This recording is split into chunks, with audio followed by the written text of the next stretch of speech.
I am. Who's ready for a party? Welcome to the Fab Show special event on New Year's Eve. My name is Tamara Hunter, and I am one of the Fab Five hosts of this show. And yes, that's my name up there. I am also the producer and creator.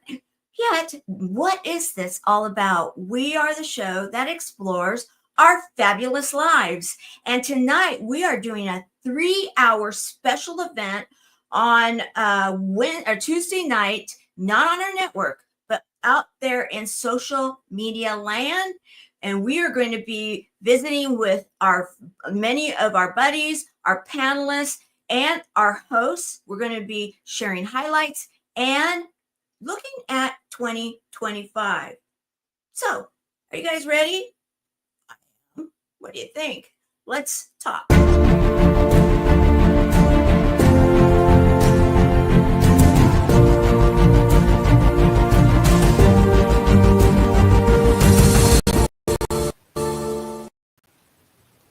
We welcome all of you to our grand event. In fact, let's do this right. You guys can have votes, which one you think works best. But okay, so we're all here for a party. And we're going to be here for the next 3 hours to bring in the new year via the time zone on the East Coast. So, if you're on the West Coast, hang with us from 6 to 9. And then if you're on the East Coast, we're going to be here until slightly after midnight. We're going to be bringing in the New Year's Eve or New Year's 2025. And this is a party. So what I'm going to do, like any good host or hostess, I'm going to go around our room and we are going to have everybody introduce themselves, and then we're going to have a lot of fun. So let's do this. I am going to start with the bottom first here. And what we want to hear is, who are you and where are you today? And then we're going to start having some fun after we've gotten through all of this round of party guests. Awesome. I'm so glad to be here. My name is Stephen R. Smith, and I am in Sarasota, Florida. I'm on the west coast of Florida. It's a wonderful place. Palm trees. It's been warm, really warm today. And I'm just glad to be here to be able to celebrate with everybody. And I think we're going to have a really great time tonight. That's me. I'm Steve. I love it. I love it. Okay, we're going to go next with Christopher. Where are you today? Hey there, I'm in Utah, so in the Mountain Standard Time, also known as the Forgotten Time Zone of the Americas. So that's fun. But at least I got my, hot chocolate with me tonight. So Oh, I recognize that cap. Yes, as we yeah, will say many times throughout the night, all roads lead back to the buddies, chemo buddies for life. Robin, where are you coming in from? I know we got the memo. Well, I sneaked in before all of you, and I am now in New Year's Day in Australia. I live in Queensland on the east coast, where it is beautiful and warm. I've been swimming this morning, and it is a delight to be with you all tonight. Well, it's a delight always to have you around. And guys, you know what? I'm sorry, but I'm a sucker for accents, and you just have the best one, Robin. Ever since the first time we were on a panel together, I'm like, I need to know that woman. It was her vibe, yes, her heart, absolutely. That voice, yeah, let's just be honest, it's amazing. As we say around here, fabulous.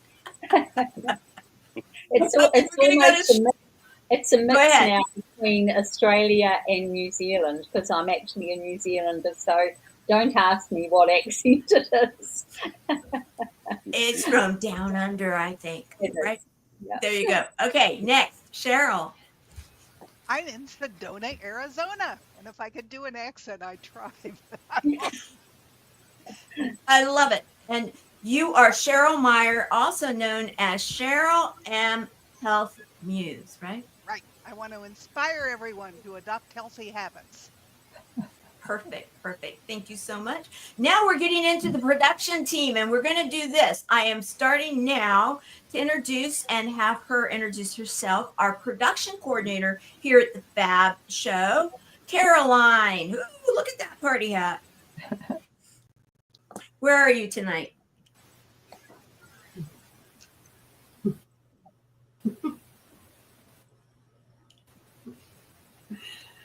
I'm Carol. We've got a little bit of a lag going right now, so we're going to come back to you, Caroline. Maybe you can go out and come back in, because right now we're having a real lag with the stream. I'm going to actually bring in one of our party. Well, no, she doesn't have her camera going yet, so let's do this. Now try, Caroline. Where are you today?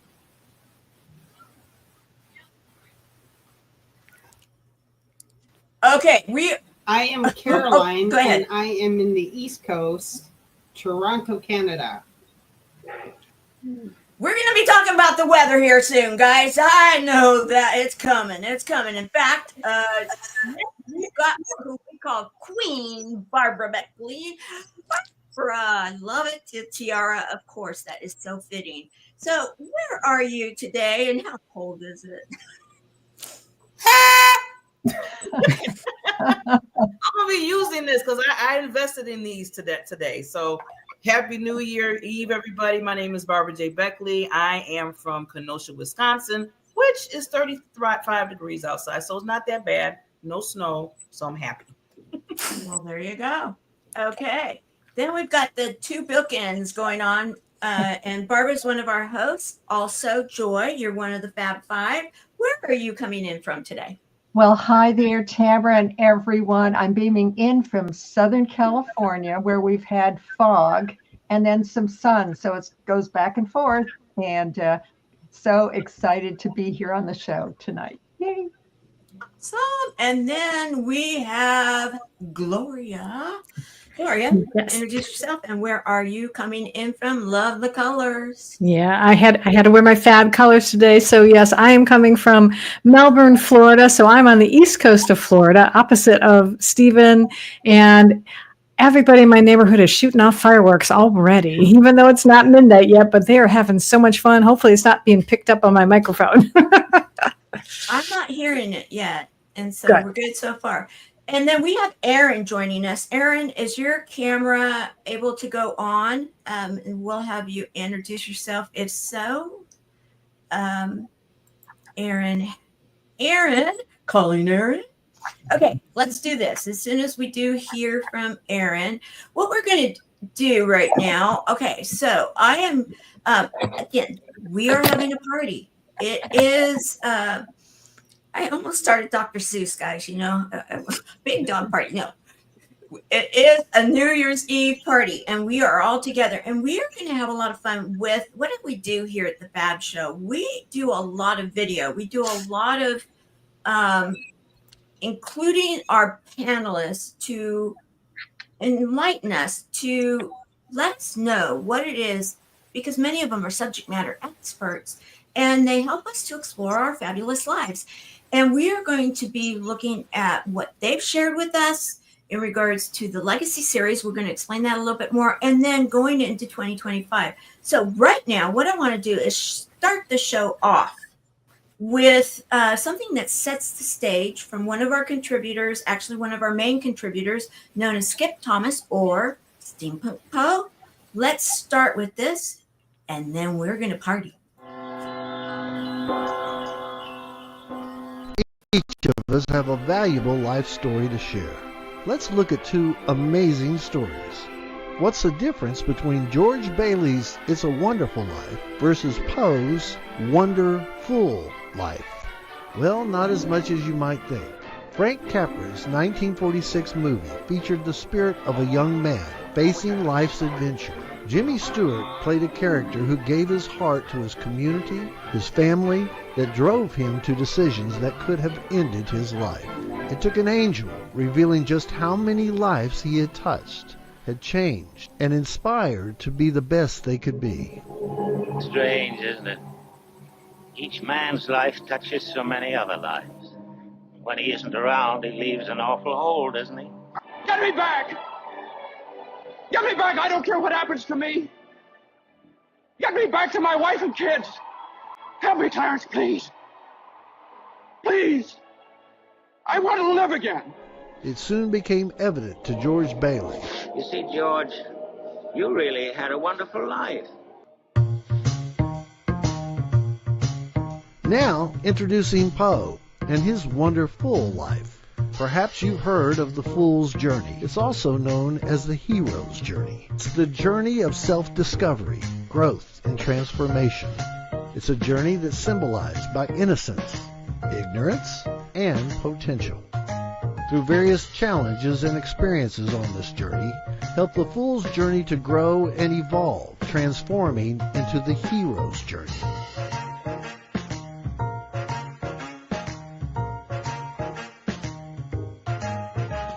Poe, also known as Skip, is launching a series of life adventures and is encouraging each of you to begin recording, sharing your own life adventures. Each chapter of our lives are treasures, our legacy that can help inspire others, teach through our experiences, and be preserved now for generations to come. History is made from stories of the past. Let's preserve our history, beginning with you and me. So let's do this together.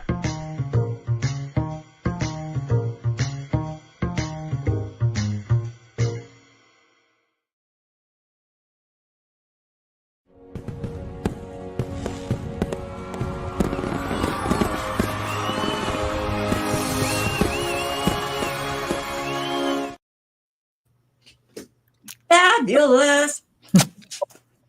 Mine doesn't make the noises like yours, Barbara. And we want to encourage our audience, live and in replay, to also comment while you're with us. This is a party, you know, it's like we're standing around, we're, you know, visiting, we're enjoying each other's company. So we want to say hello to all of our digital audience, live and in replay.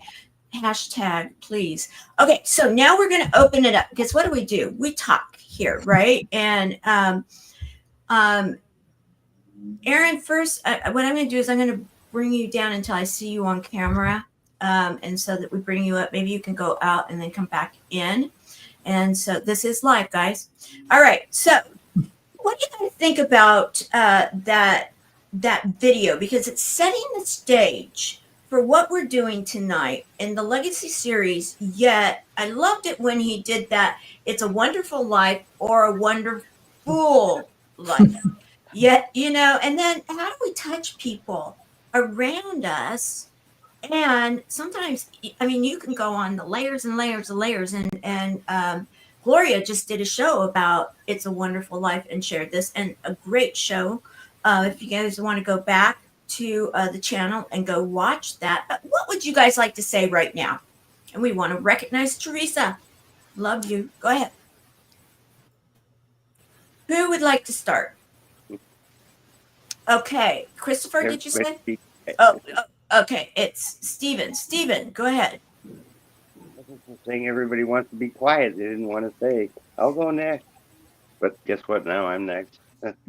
I am blessed to be able to be here, to be a part of this show, and to be able to. I am a chemo buddy, by the way, for everybody that's watching, and I really enjoy helping other people as best I can. I don't know all the answers, but what I do know is that I'm glad you're here. That's what's important, and I'm here too, and we're all here. Tamara's here, and Caroline, and Joy, and I just tell you, I didn't name everybody, but you know what? I'm glad that you have joined us. 2024 is going to be was an awesome year. I mean, I had some issues, but you know, that's okay, because 2025 is going to be even better than 2024, and that's what I'm looking forward to. I've got a lot of plans, and certainly I want to be there for the Chemo Buddies for Life community, and I'm just looking forward to meeting new people. I'm going to be doing a show as well, and just helping the community. That's what it's about. If you can help somebody, make them feel good about themselves, the joy is beyond. Um, it's just beyond words. I was having difficulty coming up with the words. So, I am glad to be here.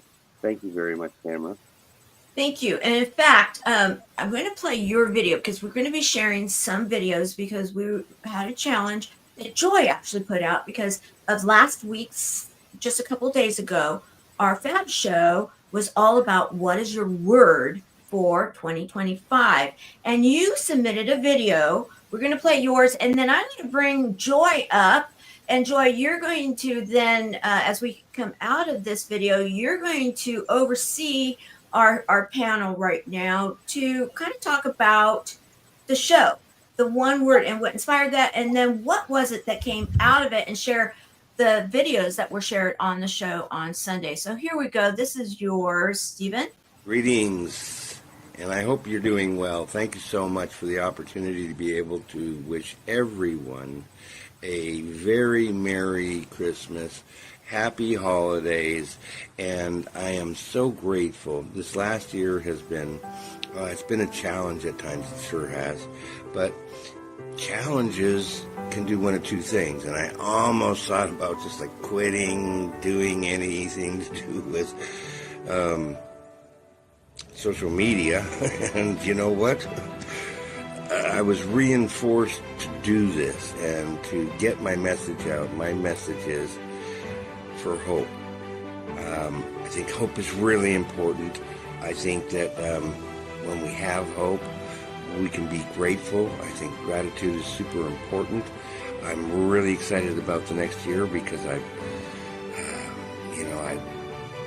got some big plans, and I was planning on doing live video before, and I just didn't do it, and here I am. But I'll be back, and I'll have the Get to Know program, and we'll be doing a broadcast there and introducing people to positive people like yourself. I really appreciate you, Tamara. I'm so glad that I met you, so glad that I'm a part of the Chemo Buddies for Life, and I just want you to have a great holiday. All right? Thank you. Excited about the new year, and we'll see you soon.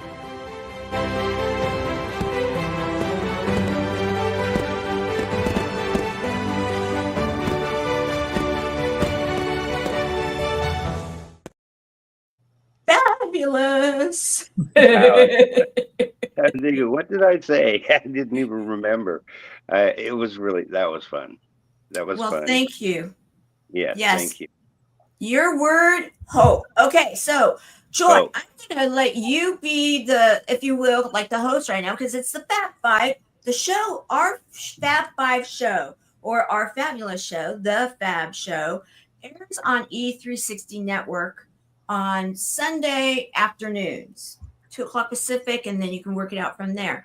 And we take turns hosting our panelists and through a subject that we then focus in on our fabulous lives.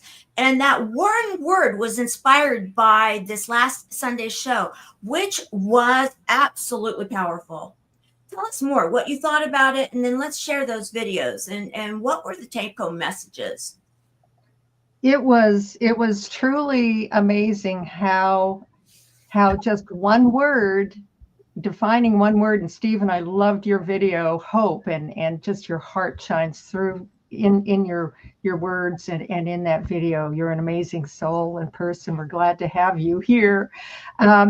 And just even to define your 2025 in just one word is really like laser focusing what you want to create. And so I was the guest host or the host of my wonderful guests this past Sunday, and they came up with some very interesting words for their focus.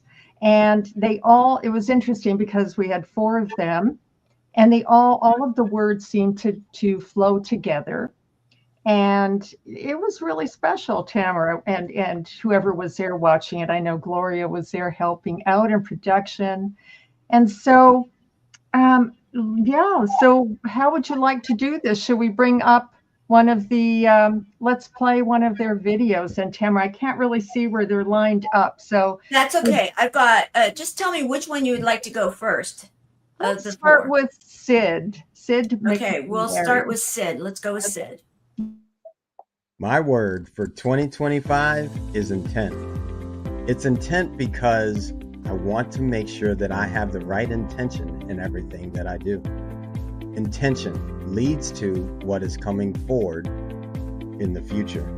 So I know this, and I'm Sid McNary, and my word, again, is intent.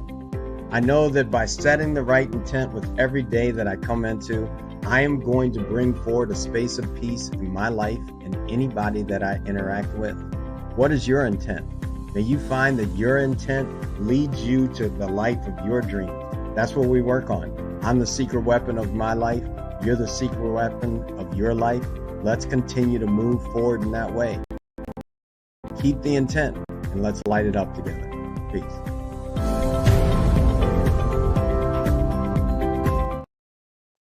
Yeah, I love that. I love that intent. So that was the perfect one to start with. Don't you agree, Tamara? Oh, yes. And I'd love to hear what others are saying at the party, like clapping for, the video. I've got a big hand for him, Okay. So, anybody have anything to share with that? And then we'll go on to the next one after. I love the word intent because it shows movement. It's not just a word. He's going to do whatever his intention is, and that's what's going to create it in 2025. Awesome. That is so right, Cheryl. It's really that laser focus, isn't it? That beam of light, and that you can take wherever you are with whatever your intent is. Anybody else? How about Robin? How about you? Well, I love the word intent. I actually really love the word intentional, because we can have goals, we can have dreams, but unless we are intentional about taking the actions or being who we need to be, then often we get to the end of another year and all that we had hopes and dreams for haven't transpired. So I feel intentional action towards our calling, what we are working towards, is really important. So I really resonate well with that word intent. Beautiful words of wisdom, Robin and Cheryl. Anybody else want to jump in on intent, or even this theme of setting one word? What say you, Christopher? What say you?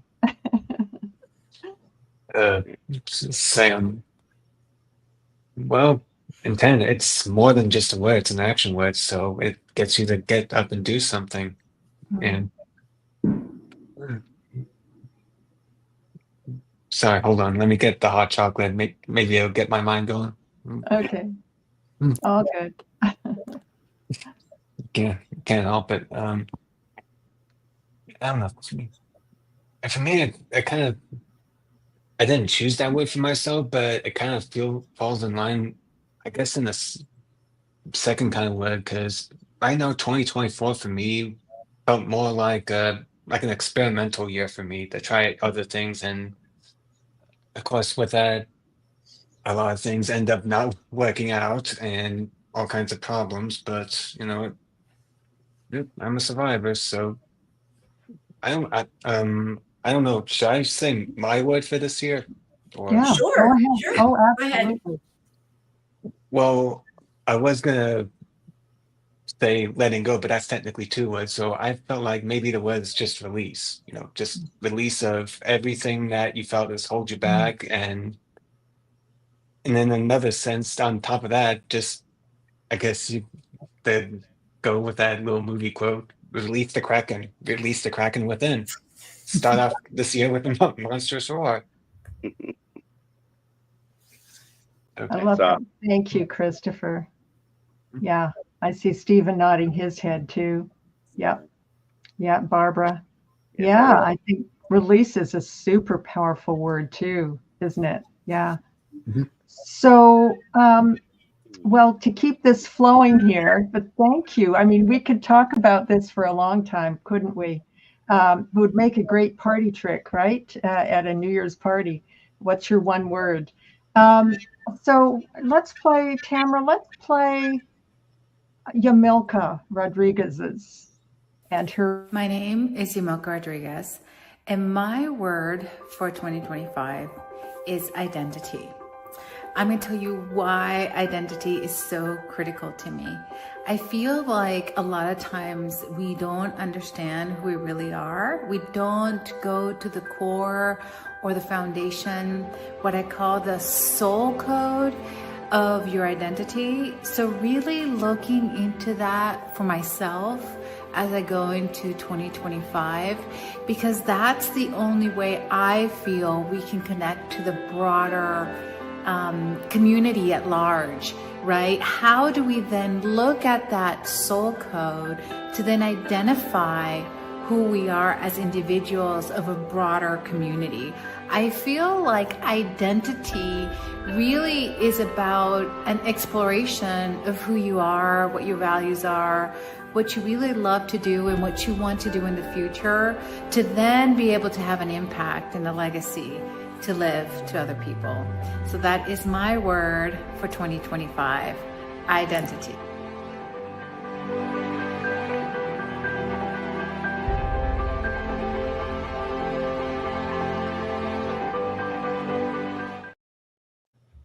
Wow, that's pretty powerful, right? Yeah. I mean, first you can have intent going into 2025, but you also want to know who you are. What's your identity, right? In relationship, as this beautiful friend and colleague Yamilka says, in relationship to the communities at large, right? How cool is that? I love That's that powerful. she identifies it at the soul code level. Wow, is that powerful? Mm. Because that really is who we all are, and that's why we're all here. That is right, Cheryl. It is the soul code and the identity, and then she unpacks it even more into soul code, and which is your frequency and vibration and just you. Yeah. So that was really, really special. Anyone have anything to jump in on that? To say, Gloria, what about you? Well, it's interesting. I mean, that word is, when she first said that, you think that flashed through my mind was identity theft. You hear so much about that. But in a way, sometimes there's that type, but sometimes if you're not really being true to who you are, it's like you are letting other people steal your identity and not owning that you are a divine being. And so I do like how she was talking about, started going into talking about that soul code. And I think, to really examine, what is the identity that you want to have and what is the identity that you want to put forward and even going into this year, because maybe you didn't like some of the things you did this past year. So let it go and choose a new identity for next year. Right. Go ahead and release, right? Yes, exactly. Talking about release, surrender, let go. Like people are letting go of clutter in their closets and everything for the new year. Why not let go of what isn't serving us or not, authentic to who we really are? Yeah, it's a great time to. And at the soul code level is without any of the masks. We all build masks as we're growing older. And to be at the soul code level means that we're removing all the masks and just being our authentic self. Beautiful. I love that, Cheryl. I love your energy too around it. Stephen. I think you nailed it, Joy, because it truly is about a person's identity. And I think authenticity is the most important. And I think that's probably what's given me success in the past, was being authentic. Not, although when I was younger, I mean, I was trying to fit in, and so I was trying to do that thing in the Southern California lifestyle. And I recognize that, you want to have the car and have all this stuff, and that made you somebody, but that's not what makes you somebody. And what makes you somebody is being authentic and having the intent to be able, and I think hope is super important. It always starts, I believe, with a thought. And then that thought is that intent. And then from that intent, it moves forward. And I think this is excellent. I think it's a wonderful conversation. I'm having fun. Thank you for your shares too, Stephen. Yes, absolutely. And I think that this would be a good segue then to go into our next one-word person from this past Sunday Fab Show. And that's going to be Dorina Lanza, who chose rebirth. Rebirth. Hi, my name is Dorina Lanza, and my word for the year 2025 is rebirth. I believe staying stuck isn't your destiny. Rebirth isn't about starting over. It's about rising stronger, bolder, and more brilliant than ever before. It's about looking at the ashes of everything that's held you back and deciding, this ends here. This is where I rise. Rebirth isn't for the faint of heart. It's for those who refuse to settle. It's for those ready to stop making excuses, stop playing small, and finally own the power they were born with. To rise fully, you need three things. Be brilliant. I believe the light within you deserves to be seen. Your brilliance has been diminished, but never extinguished. Now's the time to let it shine so brightly the world can't ignore you. Be the master, because good enough isn't good enough. Mastery is the relentless pursuit of becoming undeniable. It's about turning your potential into power and your skills into something the world pays attention to. Be bold. You deserve to claim your space and make no apologies for who you are. Boldness is the fire that turns your dreams into decisions and your decisions into reality.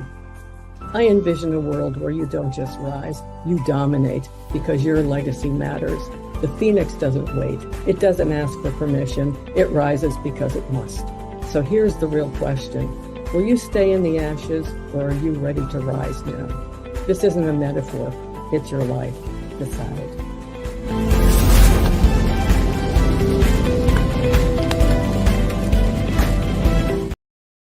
You're going to mess it up. So, wow. Yes, right? And in fact, Dorina's birthday is, she was born in Italy, so technically it's tonight. However, she celebrates it. Well, wait a minute. She was born January 1st in Italy, so she celebrates from 6 o'clock on. I reverberated here. That's right. You're on the left or west coast. Yes. Behind me. So she has had to rise from the ashes as a phoenix herself this year with breast cancer and having a stroke. And she is one of the strongest, most amazing people I know, and it almost took her down. So I know in this community here that many of you listening or part of the Chemo Buddies and the Fab Show circle and community can understand what that is about. So Dorina, she chose rebirth, and that was, to me, so beautifully powerful in how she presented it. And if she sounded very stern and boom, that's because that's the energy that she's had to garner in her soul and in herself to keep going. And she's glowing and going now. So we salute her and her life. And she's got everyone has powerful missions going into 2025. Anyone want to talk about that after watching that? Barbara, how about you, my beautiful queen? You're muted, darling. There we go. Thank you, Queen, from Queen to Queen. When I was listening to her and when she was talking about rebirth, and I was like, "Ooh, that's interesting." And then when you just said about how she conquered, I always say you're not a survivor when it's breast cancer. I feel like you're a conqueror. I always say that. People be like, "Barbara, why are you changing it?" I said, "That's what I believe in. We're conquerors. We're not just surviving." And that's what she's doing. She's being bold. She's being brilliant with it. And I feel like we all rebirth when we go through those struggles. And you can make those choices. I always tell people, we always say there's a choice in everything we do. And she chose, even through the cancer, even through the stroke, that she's going to be bold and just push her way through this, not just for herself to rebirth, but to help other people know that they can rebirth. So that's what I looked at that when she said that. I thought that was amazing how she structured that rebirth. And I can just see that, just not within, she's helping herself out do that, but she's showing so many others to do that as well. Thank you. She really is. And thank you for your words of wisdom and your insights. Yes, she is definitely doing that. And she's a strong, powerful queen in herself. And so it's not taking her down. It's having her rise up in those beautiful flames. I love it. That is bold and that is brilliant. Yes.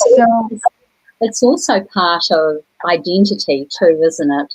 Who we say we are, and through what she has gone through, she's no longer, she is making that line in the sand. She's no longer a victim. She's a thriver. She's an overcomer. She is that thing that's rising out of the ashes. And for most of us, we go through that ashes, that dying to ourself experience in life, don't we? And I know for me, I have been through my own cancer journey, and I have now sort of moved over to a place where I'm more about who I'm being, not what I'm doing. And knowing, that identity of I am enough, I am worthy, and I am lovable, just who I am, because identity and rebirth can often be the stories we tell ourselves. Who do we say we are? And our words are really powerful. And I know I learned something about, our minds, how we it doesn't actually pick up what is true and what is still to come, or you're calling in, so to speak. So if you talk as if you are healed, or I'm walking whole and in full health, that is such a powerful mantra, rather than saying, well, I'm still, I'm a cancer survivor, or I'm going. You know what I mean, Joy? Yes, I do. I'm very well versed in the power of words, and that's part of my magic with people. And what you're saying too, Robin, is when we speak words of positivity and also the I am, we are actually programming and speaking to our bodies and our unconscious mind, which runs our physical body, and it actually cannot process a negative. So we have to frame everything in the positive, and that's why exactly. So say it the way you want in the positive, and you are actually creating your reality on all those levels. There you go. I love that. That was wonderful. Thank you. Christopher, yes.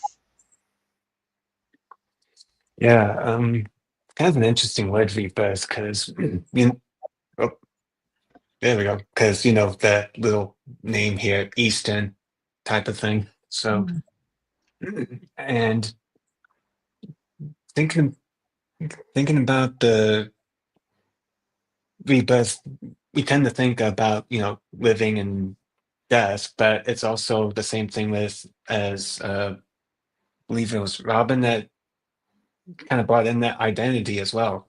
It's just a shifting from one type of identity to another. So when you step back further from that, you find that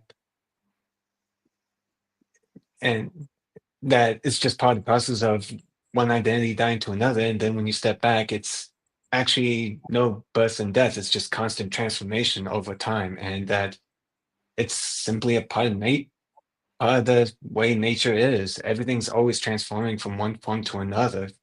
So when we resist that, when we try to kind of cling so much to an identity that doesn't serve us, that actually goes against the natural way. It goes against just the way nature is. And again, we're not separate from nature, we're part of it. So, and once you realize that it's just part of the process and you become self-aware that this is just another shift and change, you could then use that power to really shift it any way you want. I love that. Shift it any way you want. Absolutely. And yes, we are constantly changing and growing, and we are definitely here in this world full of a lot of changes and shifts on many, many levels. And that's that's the, what do we want to say, the excitement, the thrill, the roller coaster ride, even going into 2025, so we can find who we are, our soul code, right, Cheryl? That soul code, that vibration of who we are, our authentic selves, and then also find that intent, and so that we can also release, right? Let go and just go and experiment and play with it.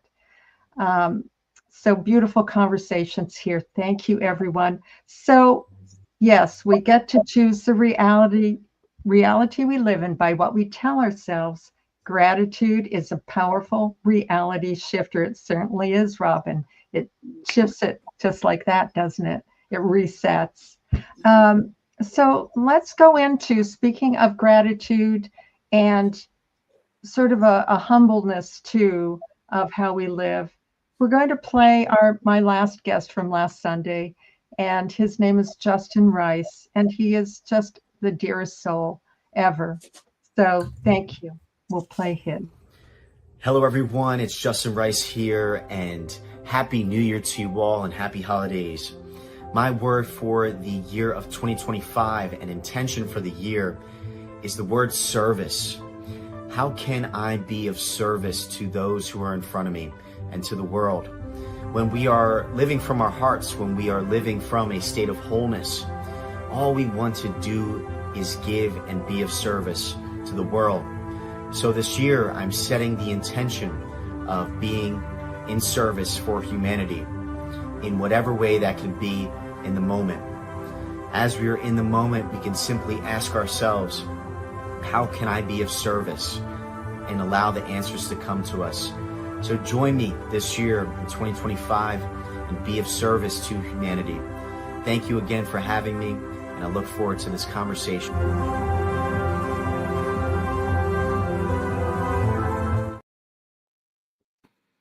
Yes, service. Barbara, are you just going cheering, or do you want to come up and say something, girl? Come on up. I love it. I love it. I mean, when he was saying it, I was just like in the background saying, yes, yes, yes. It is so important. I don't care what I'm doing in my business or just personal, whatever. I always tell people, how can I serve you? How can I listen to you? How can I be there for you? And it's so important, especially now in these now times, is that we need to take account. All the time it's like, it's not, I always say it's not about us, and people, it's not about me. And people be like, what do you mean? I say, yes, about me. I got to take care of myself. I got to do my health and all that. But then after that, I want to be of service to others. I want to help others so we can all come together. So I love that he said his intentions. And just to go a little bit, I don't mean to take too much, but going back to intentions real quick, we talk about having intention. So when we're saying it, we need to make sure that we're going towards that goal of intention and just saying, oh, I have the intention to do this. I got intention to do that. But be on that and stay on it. Remember what you said. If it's about service, if it's about being bold, if it's about whatever, be intentional in every aspect of your life with whatever word that you're using. So I'm like I said, I'm really excited about that. I love service when he said that. I can see why. I remember your wonderful dad, and he just kind of popped in my heart here when you were saying that. I'm going, oh, of course, Barbara. Yes, I know. Absolutely. So what a beautiful conversation. And when we go into this year, and we're coming out of this legacy series, aren't we, Tamara?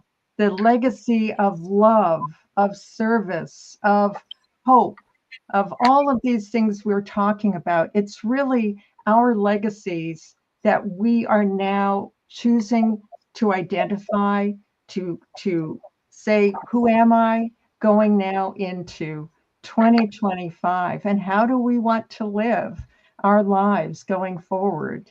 And remember to have fun with it too, because really we can't really get it wrong, I don't think, as you know, in my humble and holy opinion as children of God.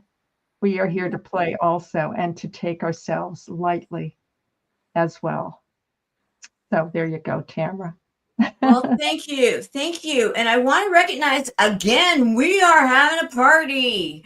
This is a party on the Fab Show. We are having a special event for those of you that are tuning in right now and you're saying, yeah, it's not Sunday and it's not in the afternoon. Why are you guys on?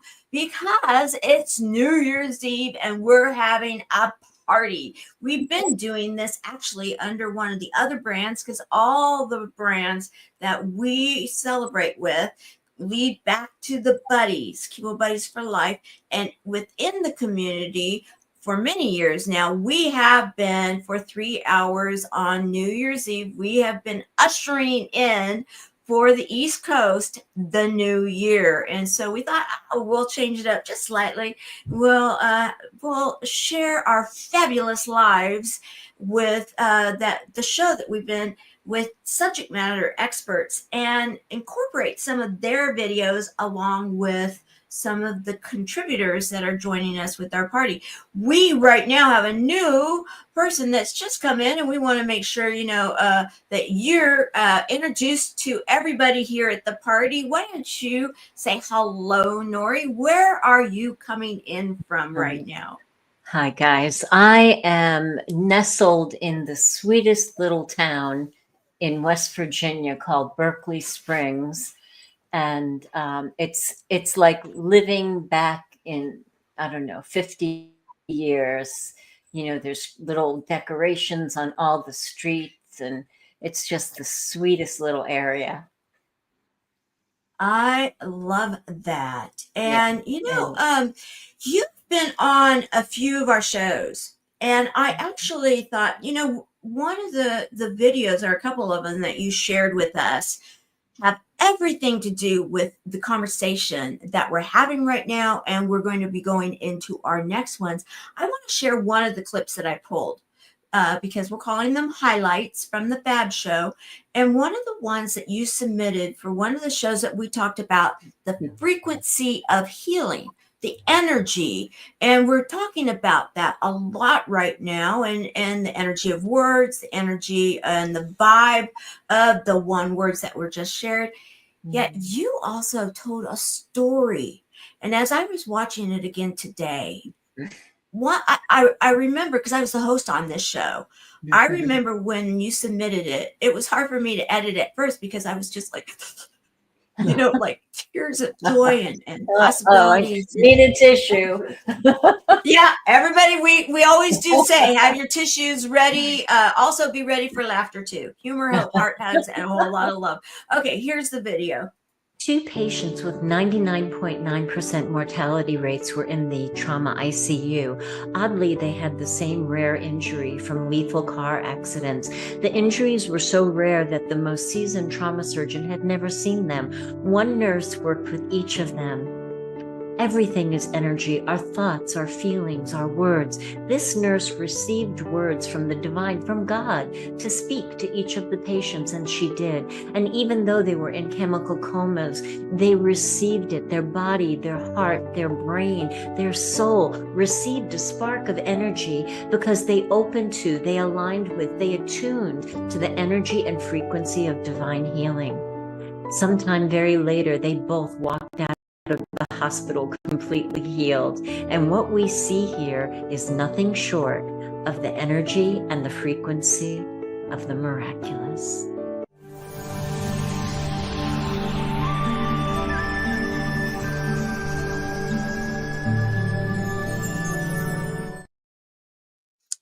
And who is that nurse? It was me. Yeah, that was my favorite, Tam. I got to tell you, that was You know, I went to the burn trauma unit as a young nurse, stomping my foot and telling God, if I am really a healer, show me in here. Show me in here amid all of the crazy electrical interference, working side by side with people that are Western trained and would think I'm a woo-woo nut. And, you know, just an unusual place, you know, for where something that sensitive and something that magical would show up. It was hectic. It was crazy. You know, it was the burn trauma unit. And I tell you what, miracles show up, you know, in places that you never really expect them. And it was so obvious to me because to have two patients come in on the same day with two of the most incredible injuries, they were so incredible. The chief trauma surgeon had never seen them. So that got my attention. You know, I'm like, okay, God, paying attention. And because I admitted them, every time that I got to work with them. So I spent a lot of time with them, and I talked to them like they were awake. You know, one man had just come from surgery, and I'd say to him, okay, use your mind in your prayers, and now I want you to think about doing some sit-ups. Just think about it. And I don't know if he was thinking about it, but I do know that if he was thinking about it, the body doesn't know if he's doing it or imagining it, and it would have expedited his healing. And for those two patients, you know, many, many months, many, many surgeries later, to walk out of that hospital is just one of my favorite memories, I mean, on the planet. So thank you for playing that. Oh, it gets me every time. And I want to open it up to the panel right now. And also to all of you out there that are watching, we encourage, many of you may not know that we encourage comments from our digital audience. And we consider you a very big part of our show. And so if anybody would like to share any thoughts, we would welcome them. But we're glad you're all here with us. Anybody like to say anything right now? Piggyback off of what it is that Nori was just sharing? Because I'll tell you, I do. I know I'm the kind of the host here. I'm one of the hosts, but this is a panel show and it's a party. And I too, for those of you that may not know, I too am a champion, a survivor, a warrior. Also heard those words, those three words, and yet I say it's a duck rather than the other thing. You know, any wink, wink. Anybody that knows me understands this. Yet the thing about it is that many times we can have things happen in our lives, and as we're going into 2025, the miracles that we have noticed, all of us together. This is a collective. Many of us have been together as team members for many years now, and we have seen miracles. We also have helped people in their journey to take care of things here on this earth and then to gain their wings. That was what is meant to be, because this is a life experience. And I love the story, Nori, that you shared, because of the fact that many of the people, and I get calls almost every day because of wearing the hat for the buddies, that people call me and say, you know, either I or a family member have heard those words recently. And I absolutely know, because I'm going to share a clip right now where my doctor is the one that's the doctor in this clip, because all roads lead back to buddies.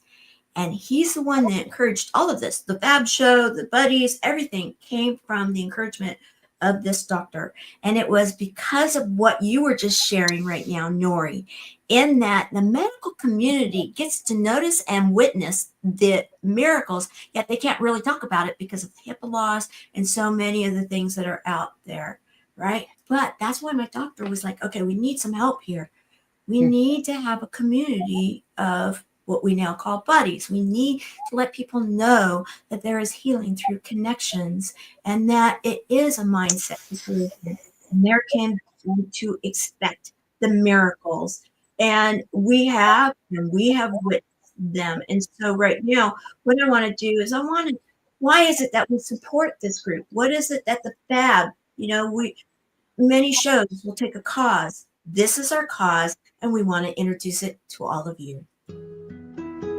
Life is so fragile, and we're constantly reminded just how fragile life can be, especially when we or a loved one is told we have cancer.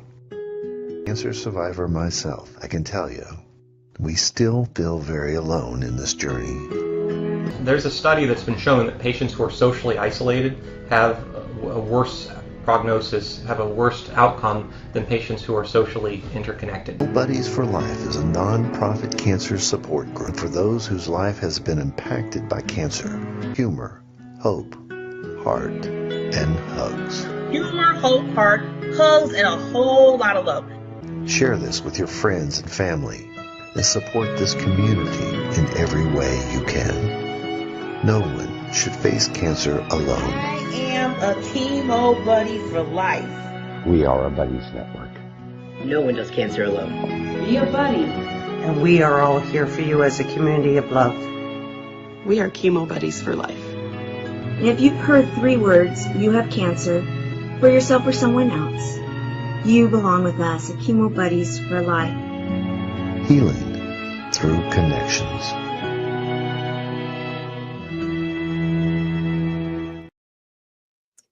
And the chairs that you saw in the background, we actually were encouraged to do this by our nurses and our doctors. And my original buddy and I, we filmed there in the chemotherapy room.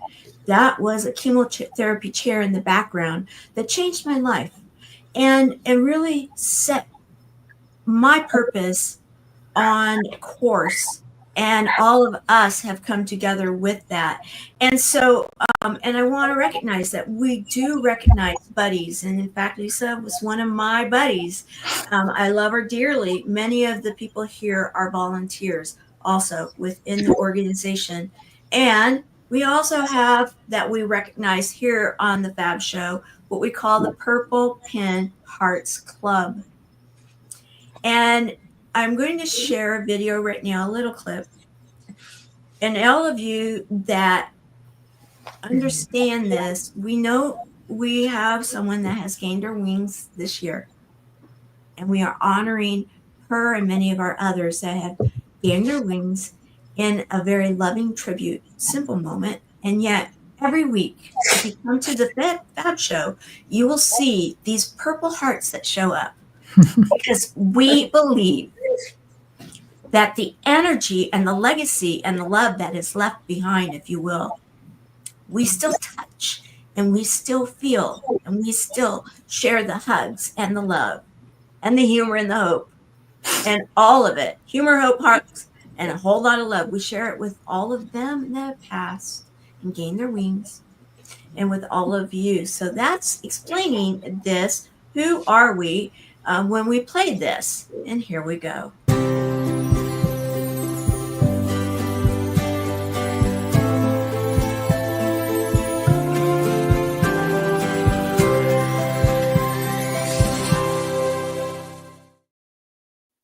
Thank you, everyone, for letting me take a front stage right now, because it's so important that those of you out there right now that are celebrating with us, we welcome you and we are thrilled you are with us. And we recognize the fact that there may be some that are struggling. You belong with us, as I said at the end of that clip.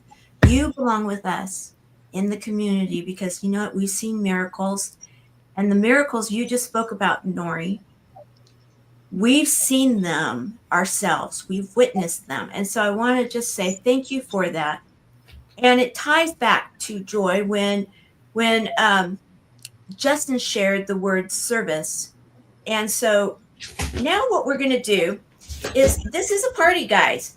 And a lot of times you turn on the turntable, you get the music going and everything like that. Well, we have a lot of music that we have within our organization, and we're going to be playing some of it while we go forward. And one of them that we've been playing every single week that was developed. Oh, wait a minute.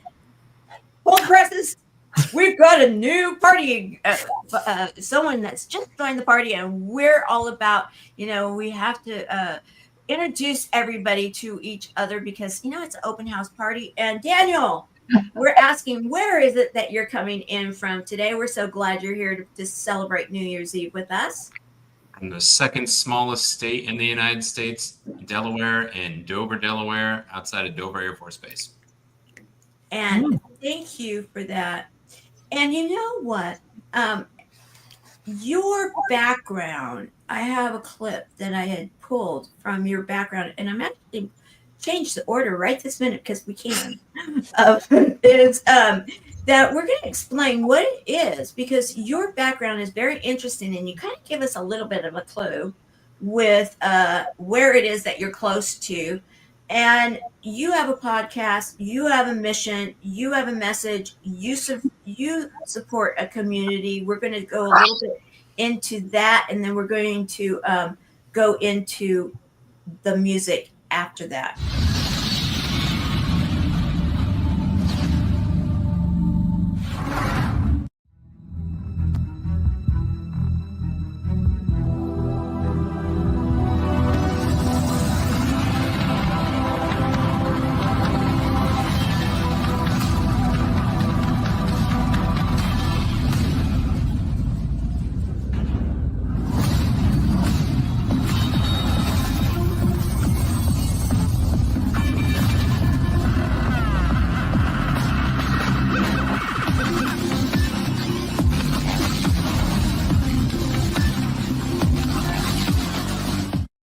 Welcome back to another episode of War Hero to Superhero, helping military veterans and first responders transform their lives from the prayer room to the boardroom.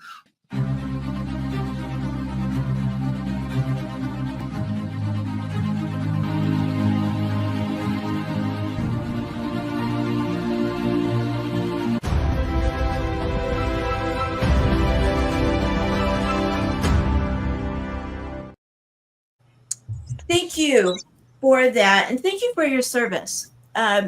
You've come on a couple times. You've been on Service Hero Show, which is another show underneath the umbrella of the Tamara L Productions, and you've helped throw out those shows and to inspire many to go out there and be service heroes.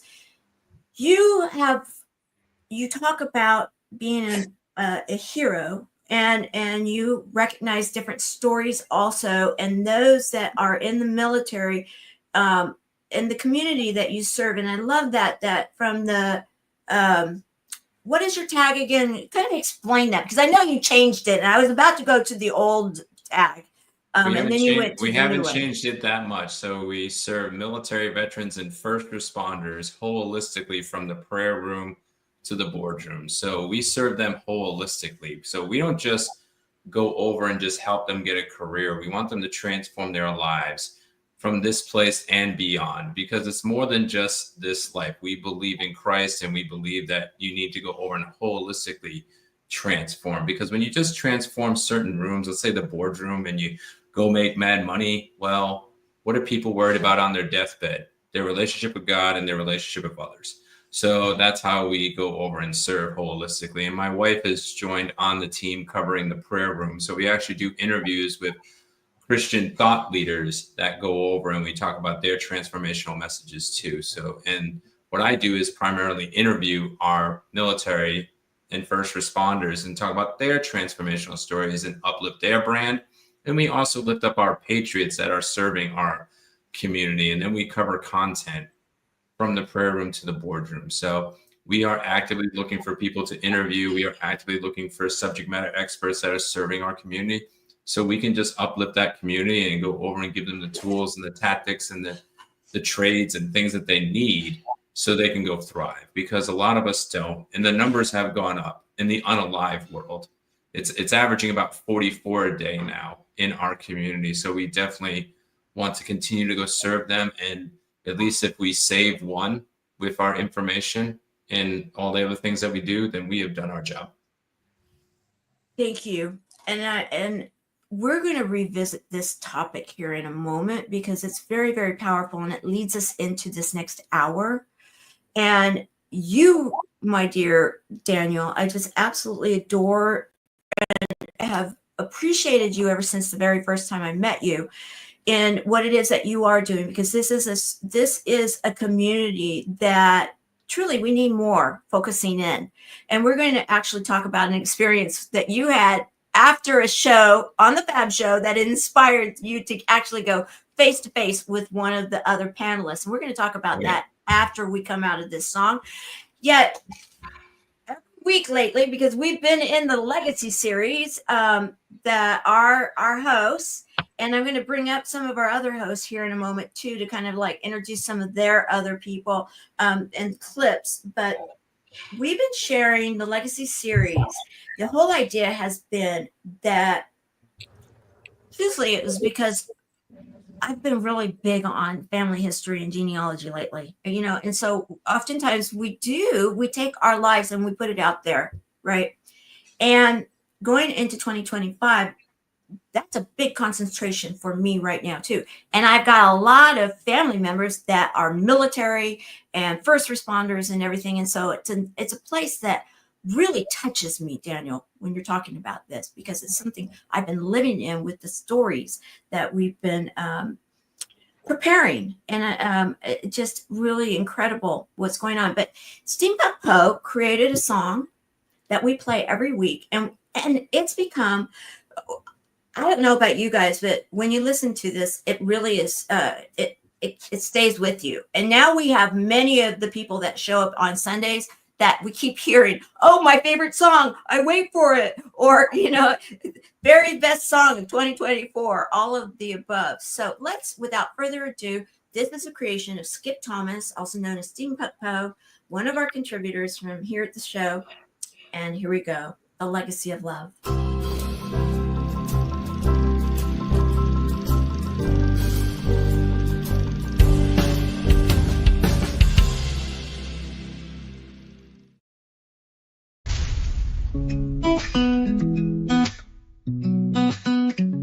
In the quiet moments, when the sun begins to rise, we find the strength within us.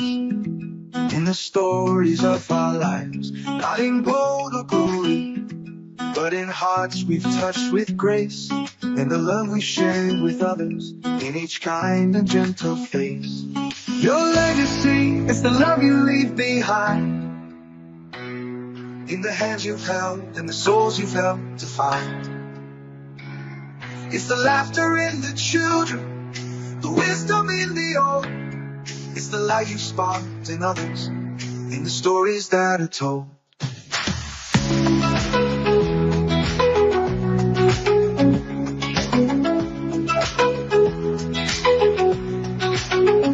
Through the trials and the triumphs, in the battles that we fight, it's the courage and the kindness that will always shine so bright. In the lessons that we teach and the dreams that we inspire, in the way we lift each other higher and higher. Your legacy is the love you leave behind, in the hands you've held and the souls you've helped to find. It's the laughter in the children, the wisdom in the old.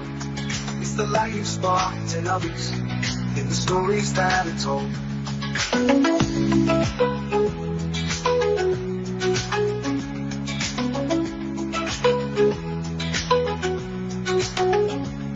the final song you sung, and the curtains drawing near, it's the moments filled with love that will echo year to year. in the footprints on the path that guide the lost and blind. Your legacy will live on in the hearts you've left behind. Your legacy is the love you leave behind, in the hands you've held, the souls you've helped to find. It's the laughter in the children, the wisdom in the old. It's the light you sparked in others, in the stories that are told. So let's live with open hearts and give with all our might. For the legacy we leave is a beacon in the night, in the echoes of our actions, in the whispers of the wind. Our legacy of love is where it all begins. Our legacy of love is where it all begins.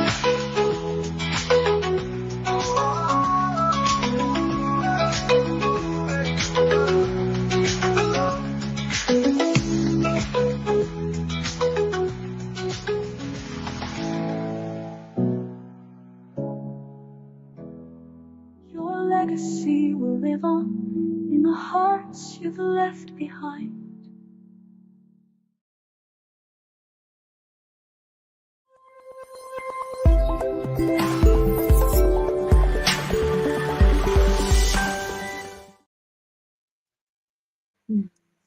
Joy, I think you said it so well. You know, one of my favorite songs says it all, doesn't it? Steamboat Poe, for your love and brilliance, thank you for your love and brilliance, bringing through these gems that touched our hearts. Very well said, and so true. I want to explore a little bit more with you, Daniel, because, one of the things about a panel show is you meet other people. And we did one where we had some people that were supporting our military, the vets, first responders, and you met someone that's been doing some horse therapy, right? And you actually went, after meeting him on the show, you actually went and visited with him. Well, before you go into it, I actually have a clip that explains a little bit about it. And so then you can talk about it, so everybody will be able to understand what we're talking about. Well, he's a chimney sweeper by trade, a life changer by heart. Tonight on The Good Stuff, how this man who's never stepped foot on the military battlefield is riding in on horseback to give our veterans their lives back.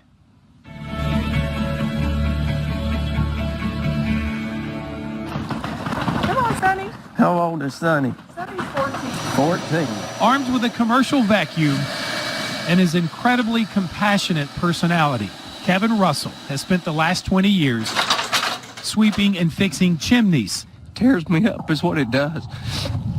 I told you he was compassionate. One of my curses and my blessings is to feel other people's pain. And I know what they're going through by the way they feel to me. Extremely compassionate about one of the most mind-blowing statistics I feel to ever be released by Veterans Affairs. That on average, 22 veterans die each day from suicide. One of the questions they ask when you're first in there is like, have you had thoughts of killing anybody or yourself? And I'm like, well, yeah. 45-year-old Kevin Nixon says there's been many days where he felt like he could be number 23. I just dealt with it for so long. It was just the normal. You don't really know that you're different. And for the 6-year Army veteran, this is how it's been for years, ever since leaving the military in 1997. You don't mention nothing. I mean, we were airborne unit. We're paratroopers. You don't say nothing. Where are you going? Post-traumatic events he's now discovered he doesn't always have to talk about. For the first time, they're 100% vulnerable when they step into the arena with the horse. To win the battle against the never-ending war in his mind. He wants a camera. I've never been around horses. I was actually a little scared of them. The first time Army veteran Kevin and I can't even imagine what they go through. Met with chimney sweep Kevin. It was kind of a fluke in itself. I don't know that I would say that I plotted it. This Kevin needed some help with his new nonprofit. He had asked me to do some photography for his advertising. She did say her husband was a veteran, and I told her, well, I'd love to meet him. That nonprofit, Warrior Horse, a therapy program that uses horses to help struggling veterans. Just keep the head up. Keep your head up, bro. God had a bigger plan that I even saw. A plan for Kevin, who made a quick bond with Jet, an 1,800-pound Percheron, who began helping him rebuild one of the biggest needs missing in his life. There's trust there that they trust you, you know, and of course you learn to trust them, and that's kind of a big thing. And so was his relationship, a big thing, with his wife, Beverly. You could tell that something had changed. Who for years knew very little about what happened to her husband in 1993 while on a humanitarian mission in Mogadishu, Somalia. We were in country, I guess, about a week or two, and we got in a major ambush. Literally just weeks before the Battle of Mogadishu and the Black Hawk Down incident. One of the biggest is the kids, you know, just that they're armed and they're shooting at you too. You don't want to watch the person that you love struggle, knowing that you don't even know why they're struggling or how to help that. So it'll be an 80 by 200 enclosed arena. So as this Kevin's horse therapy arena goes up, so has his dream of helping countless numbers of veterans. Just you can see something in their eyes too. It's just kind of neat. Suffering from the endless nightmares from serving our country. I can handle the tears of joy, Doug. Absolutely. But it's been real for me for 5 years, because every day since I got the calling, I pictured myself standing next to this round pen, watching somebody get their life back.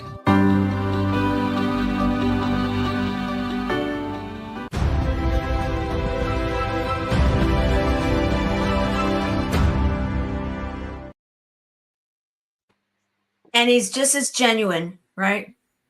Yeah, 100%. So we met in May on your show and everything else, and we had a side conversation, and he supports you 100%. And the place has gotten a lot immensely better since then. So Kevin Russell, I actually did a fundraiser for him. So we went out, and then we do a yearly 22-day rucksack. So I went out right before my rucksack challenge, and it's transformational. Even if you haven't had thoughts of unaliving yourself and go around thoughts of doing things to others and whatnot, it was transformational.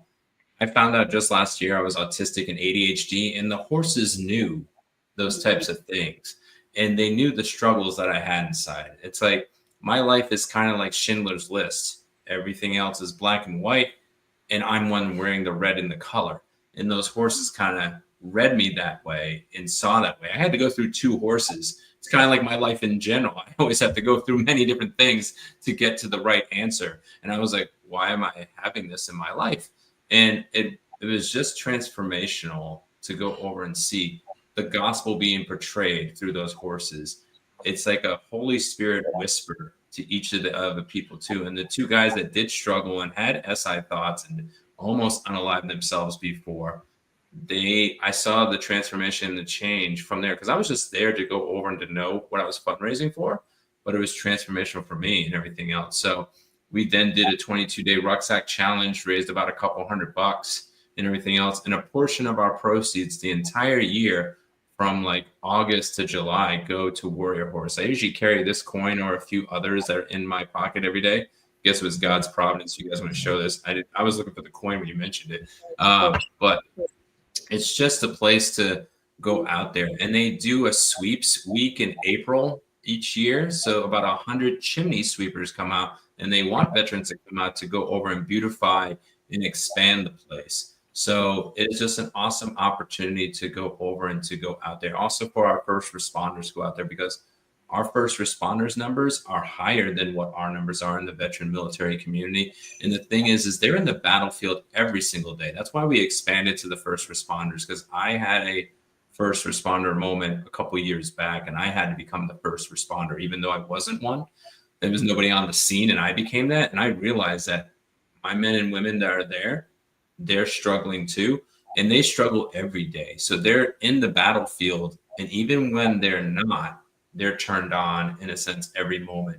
You can usually tell that they're there because if something happens, they'll come out of nowhere and spring into action. And that's what happened when I had to be the informal first responder. The guy running on the path was a first responder off duty, and he took over for me.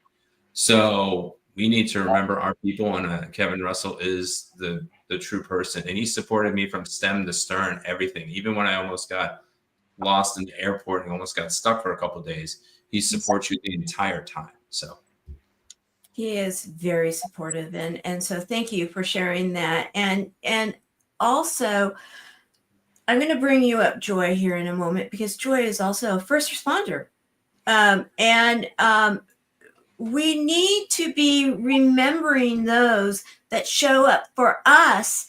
And as we're going into a new year, we're partying. Yes, we absolutely are. Yet what is this show about? We explore our fabulous lives.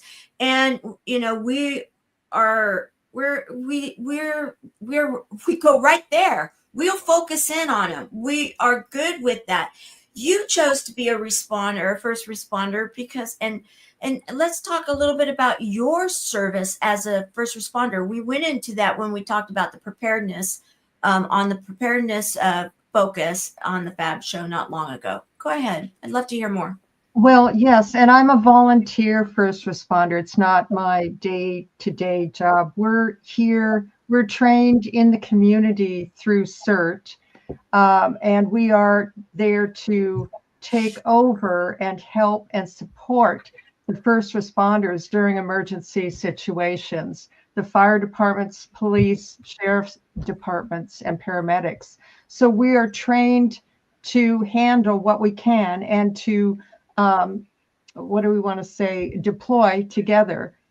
So we're certainly not the same as what Daniel's speaking about. Those first responders, the firefighters are there on top of everything. I mean, they see everything and experience it as well as the other departments.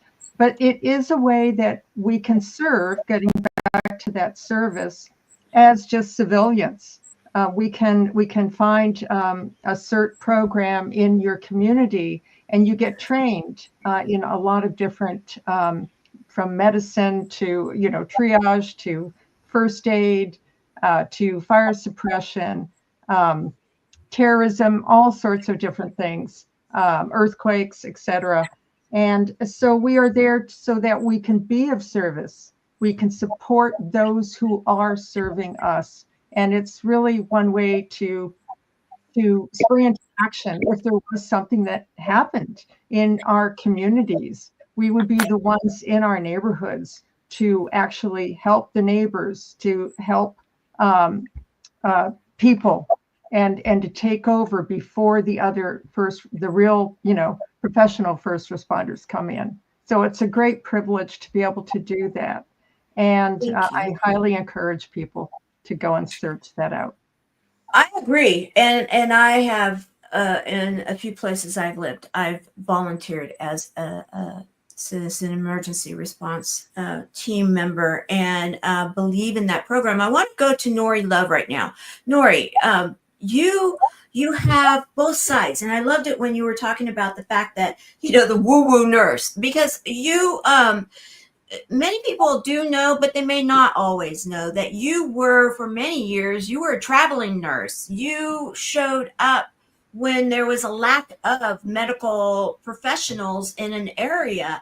And I'd like to, because now we're really transitioning right now as we're thinking about going into this next year and recognizing we do not want to forget. We want to highlight the fabulous people right now that need these resources, such as the horse therapies or the warrior horse location, and those that need the frequency of higher energy healing, and those that will show up also in a volunteer method. I'd like to hear from you too, because you've seen you going out there and now having a clinic of your own that's more on the woo-woo side and teaching on a global level through the internet.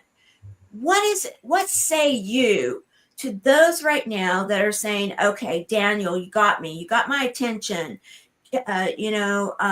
that warrior horse, that's got my attention, Joy, you've got my attention, maybe I do want to volunteer. What say you in regards to what you've noticed professionally?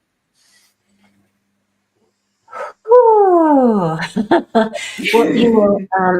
there's a need for more of us now.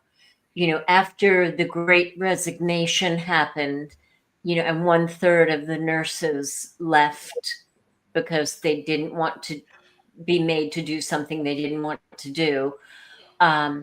People began, one, kind of, not completely trusting Western medicine the way they used to, and reaching out and searching out for people who have gifts, because no matter what the condition of the person, whether the person is on their hospice bed or whether you come up on an accident scene and their leg is facing the wrong way, or somebody slipped in food line, whatever it is, or maybe something more subtle, somebody's having an emotional time during this time of year, and we just happen to get to talk to them.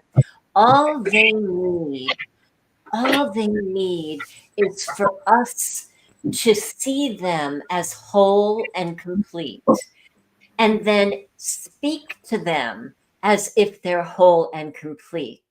And that's the magic. It's not, the tourniquets and that's necessary at times, but every single person who is frightened, broken, sick, dying wants to see that there's hope, and they get to see the image of themselves as whole and perfect and complete in that moment through your eyes and through what you say to them. I love that. Thank you for sharing. I've Yeah. pulled one other video that I want to, while you're still up here in what we call the mush pot, fondly. I want to share one, because we did another video that was about our glass half empty or half full. How are we seeing it? And you did a great object lesson. Let's watch. Hello, my beautiful friends. It's Nori Love, your favorite life doula and coach. Well, maybe not, but maybe someday I could be. I'm so happy to be here to talk with you today about the glass half full or the glass half empty. So when we think about how we perceive this, is it half empty or is it half full? Where is that judgment coming from? It's coming from our thoughts, but where are our thoughts coming from? Our thoughts are coming from our feeling. So today, I'm going to share with you a really fun way to use our thoughts and our feelings to begin to walk our thoughts and feelings up the vibrational scale, so that we not only have a glass 3/4 full, more full, very full, not half empty, not half full, but almost full to overflowing. I can't wait to share this secret tool with you, and you'll be able to use it anytime, anywhere. You don't have to have this, you just have to remember it. And I'm so excited to share that with you today.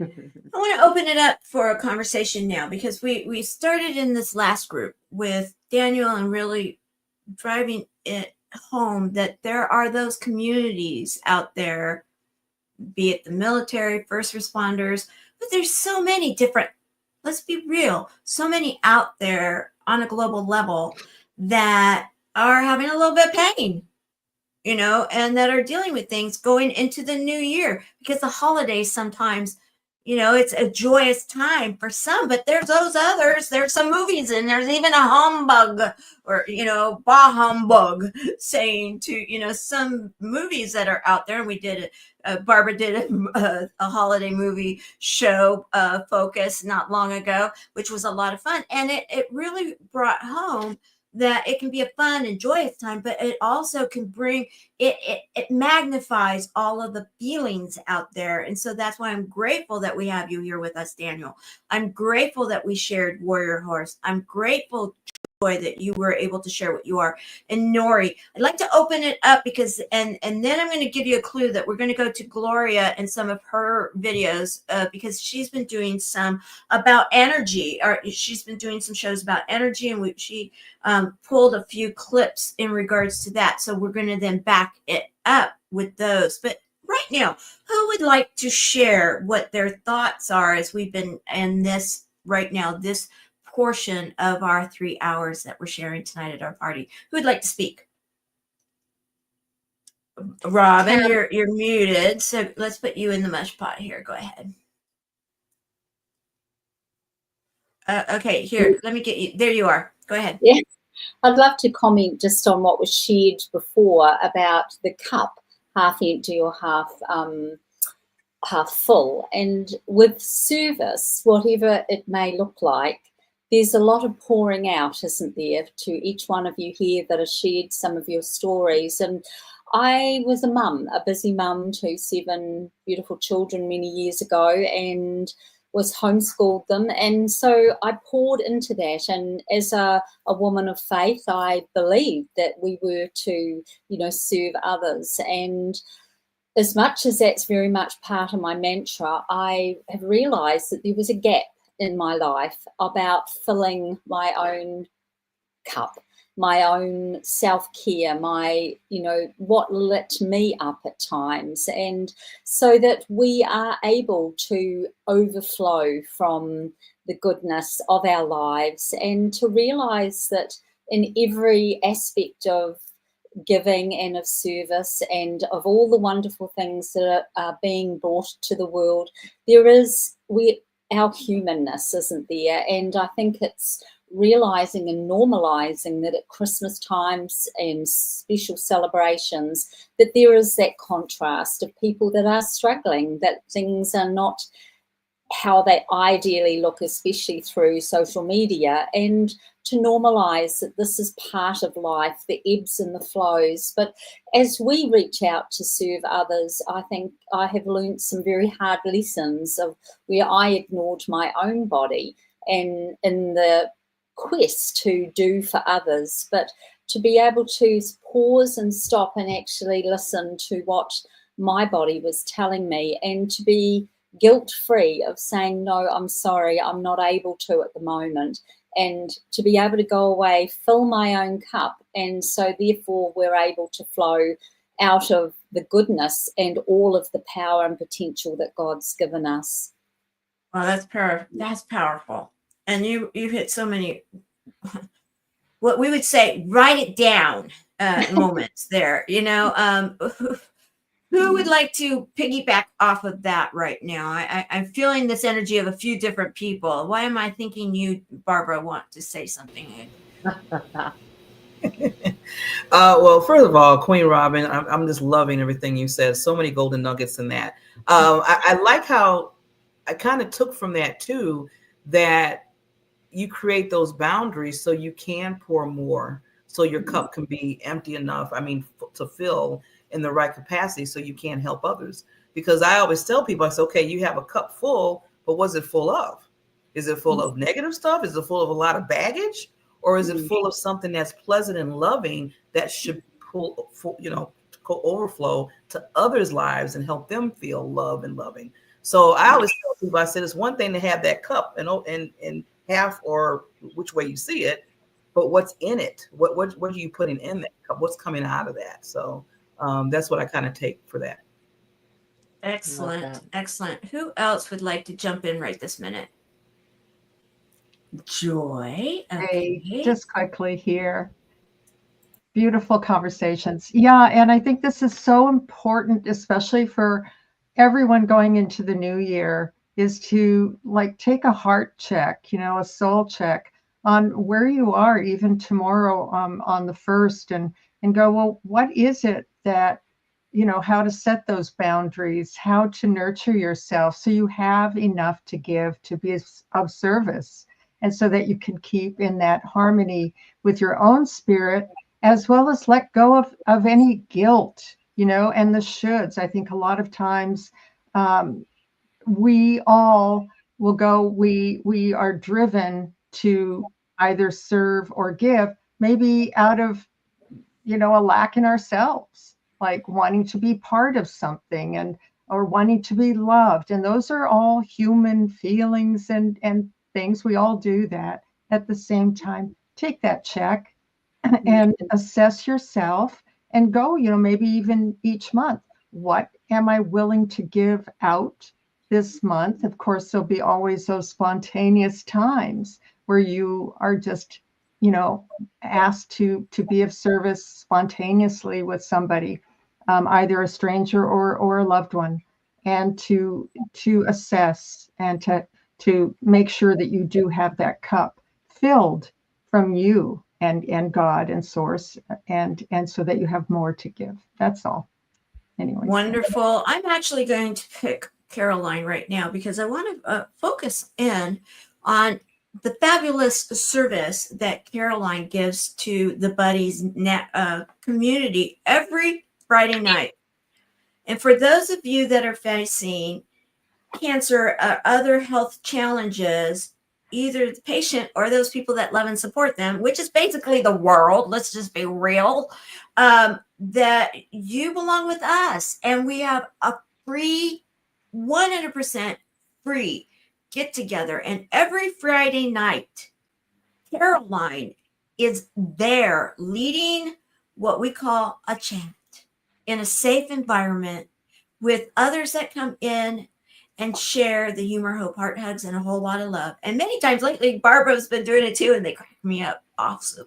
I mean, I'm watching, I'm typing, and I'm just like, my tears down my face. I'm laughing so much. Humor is a great medicine. Caroline, I'd love to hear from you right now because it really does tie into it with what you do also as the senior ambassador for our community in supporting those people that are sometimes really struggling, and they need that love. They need that person. They need to be listened to. What would you like to share right now in regards to all of that? And I would like to also say thank you. Oh, you're muted. Here, let me fix that. Okay, go ahead. Thanks, Tamara. I enjoy going into the community and talking with our buddies, and bringing in the chat on a Friday evening. Whether it's talking about your word or it's talking about getting to know each and every person that's in our community, because we do have new people in our community, right? So we need them to know who we are and what we do as in service. Bringing Barbara in on a Friday night chat, it's been a blessing because she's my diamond. She shines. She brings a lot of humor, and we just have a fabulous time in there. And I've got to know a lot of the buddies in there. I'm not going to mention names, but they know who they are. And some of them I do see on the outside of our community and have a great relationship with them, and still, have an open ear for them when they want to chat. And that's why I do what I do for service. And not only do I do service there, but I do service outside of my community as well. If I see somebody on the street, I'll stop at the grocery store and pick up something and give, some food to a dog or give some money to somebody that's sitting there. What they do with it, that's entirely up to them. But it's my service to help them and show them that I do care. And that's why I became the senior ambassador in the community. Thank you so very much. Thank you. Thank you for your service and all of you that are here. I promised that we would be bringing Gloria next because she lately has had quite a few shows in regards to the healing energy and energy of higher frequency through music and all sorts of different types. Laughter, yes, also. Lots of laughter. In fact, I got one that I still haven't gotten something. I'm not going to give it away yet, but I am going to find one sometime because I just have to.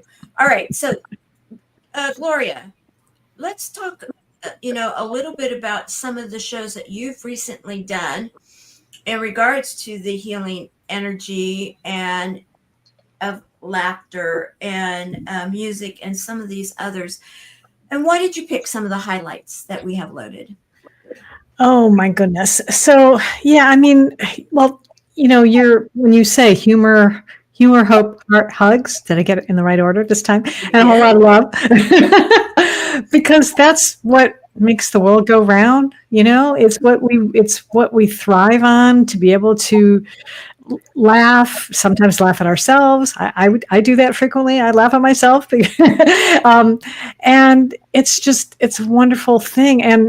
And it's a great way to be able to raise your vibration so that you can,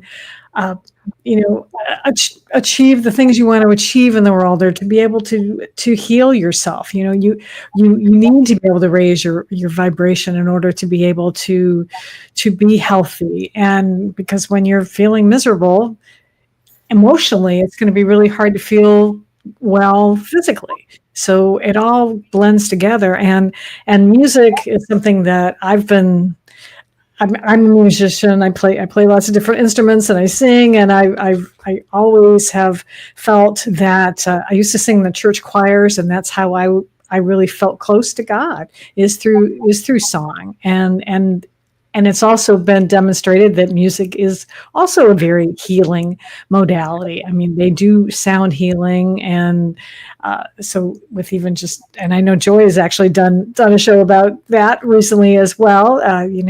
The frequency of just sound, but also the voice is so powerful. So yeah, and I tried to pick some clips from a few of these different shows that where the energy of the guest especially also was just really high, and I think conveyed their points that they wanted to share in a really great way. So yeah. Okay, I'm just going to go back to back on a few guys, because you know it. I just got to, and one of them, I have to say, it's one of my favorites, and I just didn't even know what to think of it when I first saw it. And now I absolutely love this one and this person that was on the show. So without further ado, let's just go there. Fun is often described as light-hearted pleasure. In other words, you don't need a trip to the Bahamas. You don't need a trip to Disneyland. All you need is a fun little toy like this one. Friend gave me. It's a yodeling pickle whistle.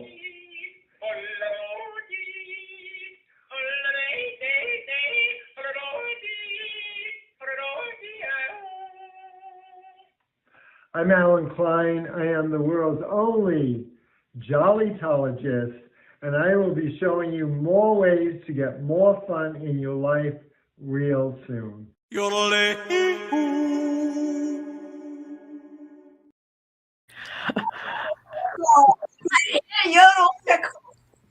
I know he is such an amazing person, and I follow him on Facebook, and he is a jollytologist. I had him on my podcast a couple years ago, and he knows how to have fun. He really does, and he's no spring chicken, as they say, either. And that's what keeps him young, is that he knows how to have fun. And on that same show, we had someone that came on and gave some practical tips. So write this down. We're going to go straight into this one.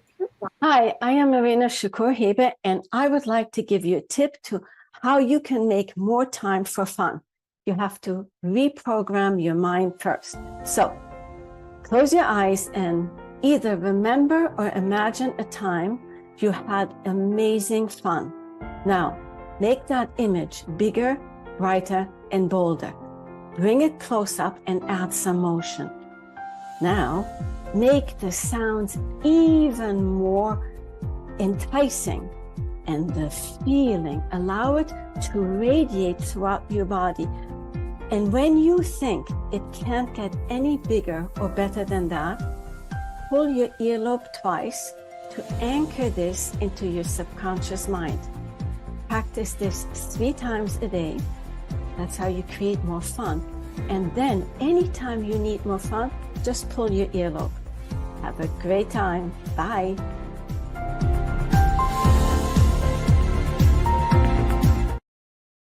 I love that. Fun and fabulous. Okay, so there I have another one in this whole humor, hope, heart, hugs, and a whole lot of love. Of something that came today.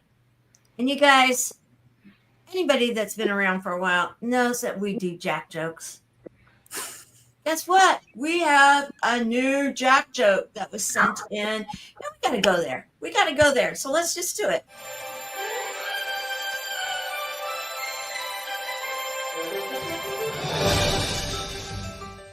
Hey, groovy buddies. Wishing all of you a happy holiday season. Say, Jack, do you have any new jokes? Yeah. Ooh, lay 'em on me. What do you get when you cross a snowman and a tiger? What? Frostbite. Wow. Oh, ow. That was good. Any more? What do snowmen eat for breakfast? What? Frosted Flakes. We just wanted to wish all of you a very happy New Year's. Woohoo! And happy 2025. Love you. Bye. Bye.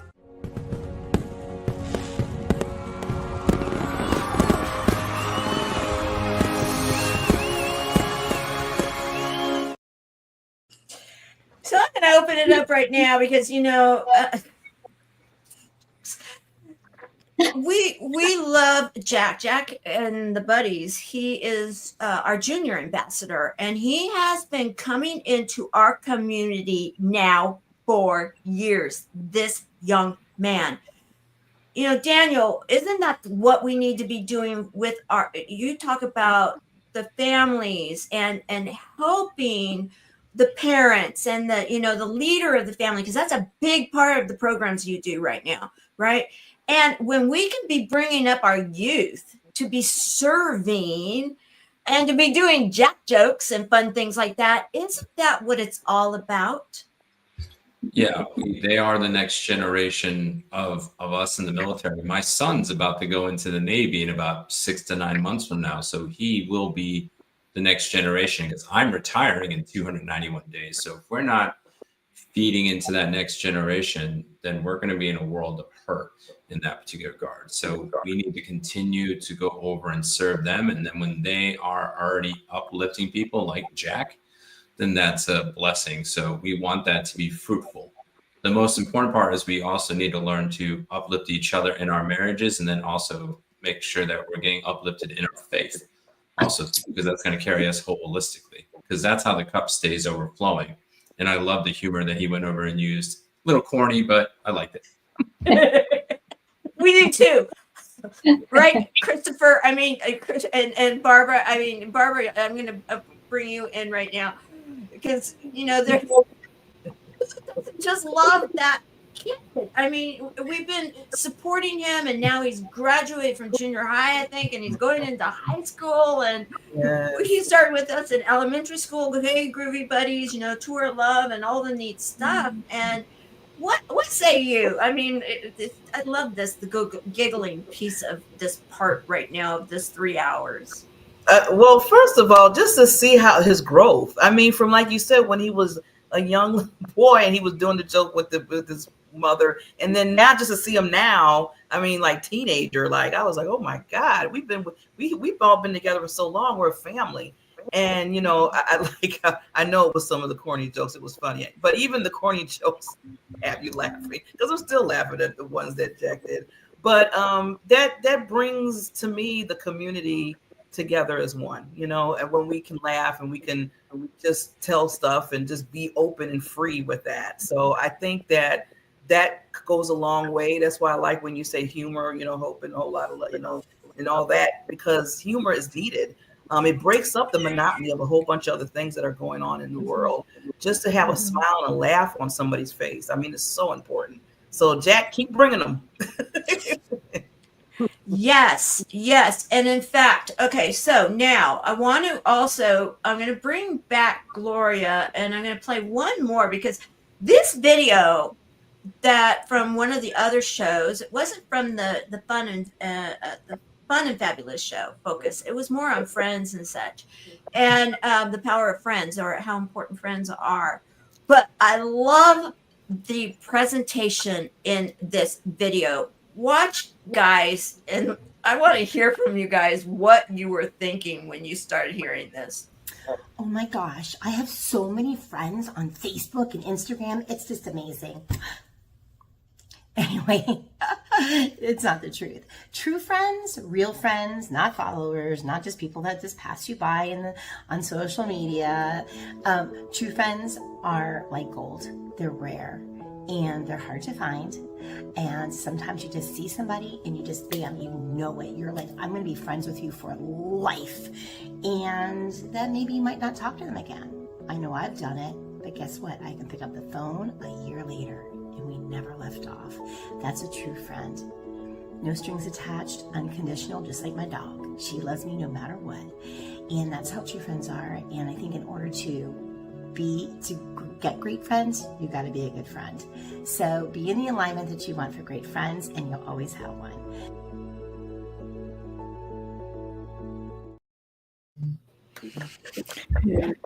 So I wanted to open it up because, you know, I love that way she started it out. She's so adorable too on camera, you know, and oh, I have so many friends.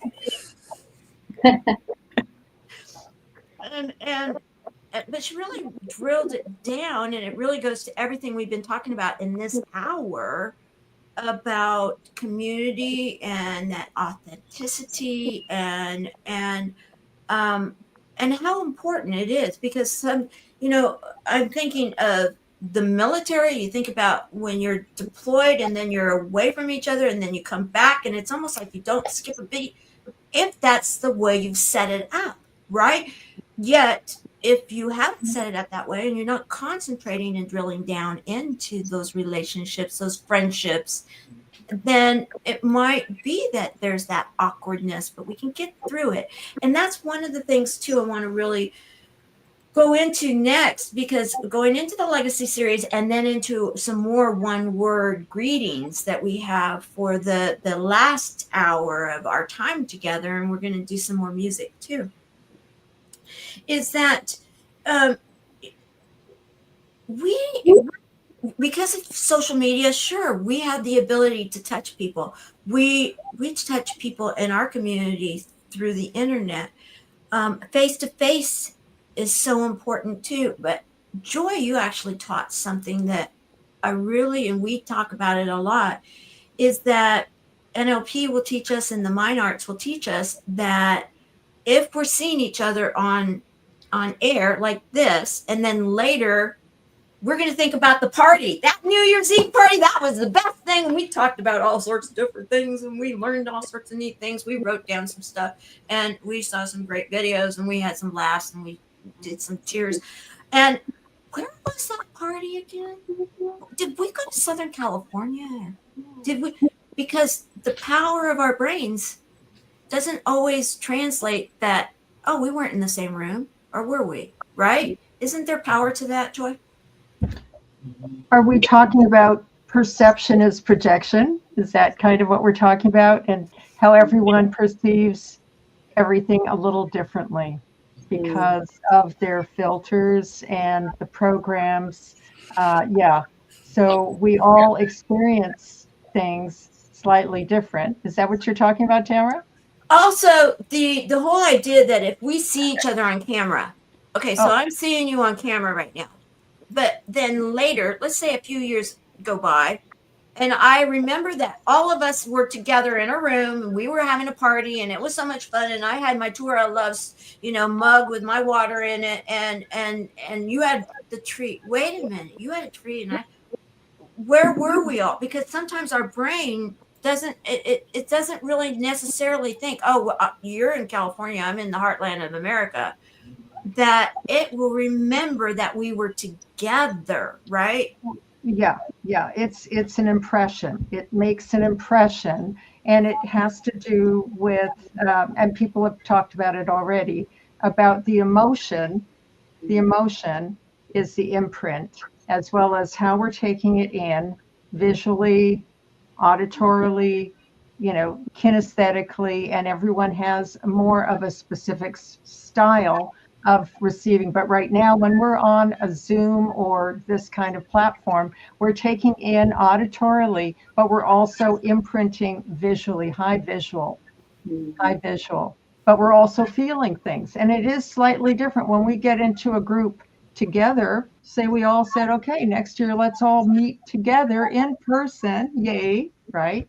It will be a different kind of sensory experience, as well as how it imprints us, how we feel it through the frequency, because everything, there's no separation. We can get into, the frequency of vibration of each of us. We can call it quantum entanglement or, quantum physics, but we are also receiving the frequency and the vibration too, beyond our senses. Is that kind of what you were talking about? Yeah, that works, because basically right now, we're going to keep it simple right now. We're going to bring it back to simple because of the fact that, remember, guys, going into next year, we believe that there's healing through connections, and we want reaching out. And those that are feeling isolated and alone are just like it's that there are those that unlive themselves, unlife themselves, however you put it. And it's statistically there. And also the doctor that was in the clip, for those that, if you've been with us for this period of time, or if you go back into replay, the doctor that's in the clip about chemo buddies, that was my doctor. And he actually would talk about the fact that there are medical studies now out in medical journals saying if you're isolated and alone, that your chances of living 5 years or longer, going through major health events like cancer, have been diminished. And so it's really scientifically being proven that that connection is so important. And that's what I wanted to bring through, because it's that connection through the laughter, it's the connection through the friends, it's the connection through all the things we've been talking about. And we're going to now go into, and you really well, you piggyback that so well. We're going to go into music, and I'm going to bring Barbara up here front and center here soon too, because I might even just say, okay, well, you sing, but she always knows that that's something I may end up doing. But because she just, oh my gosh, I should have gotten the clip of you singing for the holidays. She did this a cappella that was excellent. Go back and watch replays of the Fab Show. It was absolutely spectacular. Yet what I want to do right now is continue in with Gloria, because we're going over some of the highlights of the shows, and we went through the humor, but also we did some stuff about music, the healing power of music, the vibration of music, also the energy of it. And I'm going to start with a song that many know and love. This person, the Shine On girl, Angel Marie, we all love and adore her. And she gave us permission to play her song during this event. She actually gave us a couple of clips. She RSVP'd that she had another party engagement, so she was not able to join our party, but she sent over some goodies for us in the form of right now a song. So everybody stand up. We're at the second hour, and stand up as this is going on and do the emotions, sing it if you know it, or the words are there. We are going to shine on.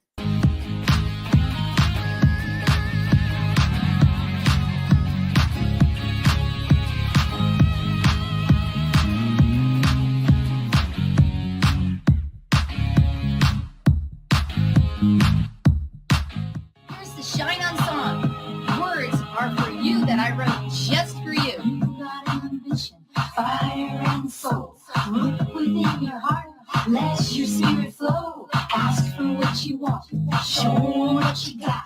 Take it to the top, don't you ever stop. Shine, shine, shine on. Raise it, raise your vibration. Shine, shine, shine on. Love and light to you, and remember to shine. Looking for the answers, seeking you will find. Open up your heart, leave it all you're behind. Smile and laugh, always give back. Glowing like a star. Cause you are a star. Show 'em who you are. Show 'em you are the superstar. Shine on. Raise your vibration. Shine. Shine. Shine on. You're the secret.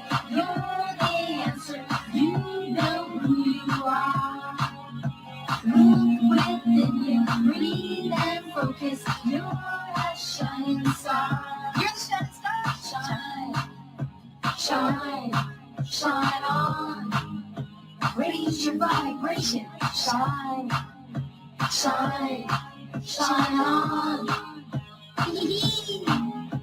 Don't you worry, don't you fake it.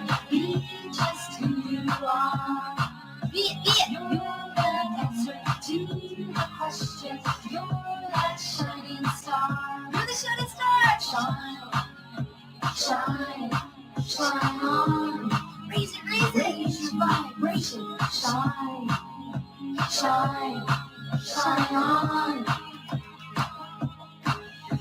Now that you can see all that you can be, breathe into your heart. Don't you ever stop. Shine, shine, shine on. Raise it. Raise your vibration. Kick butt today. You got this today. You absolutely have set the tone with a daily dose of inspiration from Angel Marie.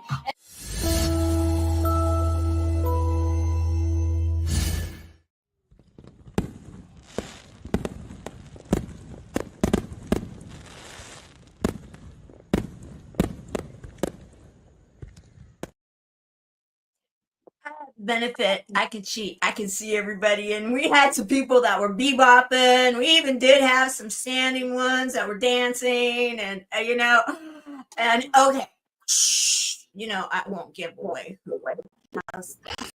Wink. Okay, so she also sent a video that is for her wish for everybody for 2025. So let's hear that, and then we're going to go back to the music. Greetings. Thank you so much for having me on this show, and thank you for having this platform. So such hope and peace to everyone. Love you, Tamara. This is a time where you start by asking yourself, what do you really want to achieve or desire, or your goals? And as your trusted energy healing specialist, having these intentions that help to set this clear, positive focus will help you to create, experience, and become it. For example, I intend to feel energized, confident, and open to new possibilities. I fully embody and express my unique gifts as the lifestyle energizer, event energy conductor, and the spiritual guide, and expanding worldwide my reach to be able to do my sole commitment, which is to reach millions, serve millions, and to enlighten millions. So think about how you can stay grounded with that love and joy and service. And you will ignite your greater abundance, your spiritual alignment, and your meaningful collaborations throughout and while you're embracing the new adventure with grace, ease, and so much gratitude. So thank you so much. And remember to do what? Speak it. Really feel it. Take the time to visualize it and take the action. And that's the inspired action towards it. Thank you again, as I am Angel Marie, your angel of light.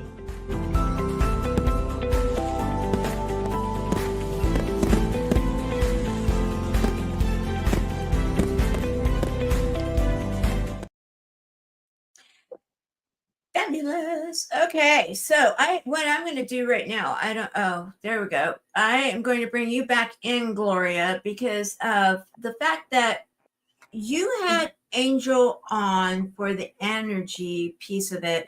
She created that song, guys. She wrote it, and she went into the, she was guided by a professional artist to produce that. And yet, and I met her very first time I ever met her. It was a face-to-face situation, and she was on stage with that song, and I'm like, I have to know her. And I adopted her ever since that moment, because that energy is just, it is contagious. And when you're in the room with that energy, oh my gosh. And you've been in the room with her with that energy, haven't you, Gloria? Oh, we've got you muted again. Okay. There we go. Yeah, there's still fireworks going on. Not in the room physically with her, but I have been virtually with her. And yes, she's a fireball. Absolutely. And a delightful one. And you can see it comes through so naturally in everything she does with the song or just even speaking. It's really amazing. So now what we're going to do is we're going to transition to something else. We have Linda Bryce that was on your music. And I'm going to play her clip right now because I think that it helps in a full circle. And then we're going to go into some more words for 2025 that were given to us, and some holiday greetings that were shared with us. And we want to be able to share it with all of you. Because, when you go to a party and you're telling stories and everything, everybody wants to be heard, right? You show up and and also you want to hear, okay, how was my dish? Did you like it or did you not? And so here we are, we have our videos are kind of like our offerings, and bring your own video. Here you go. But Linda had something that I thought was really powerfully said or sang. Here we go. Linda Bryce here. Hello, everyone. I celebrate each of you. I greet you with a joyful heart. Music does have power. Did you know that music is anchored in more parts of our brain than anything else? Perhaps that's why some people who can no longer speak can sing what they want to say. I visited a woman recently who was in that position, and yet when I began singing songs she knew, she started singing right along, word for word, with the biggest smile on her face. And don't get me started on the verified health benefits of music, which is why music has been called medicine. Medicine I don't mind taking. So why not put on a song right now? Sing to it, dance to it, listen. Till next time, go well and go safely, and love abide with you.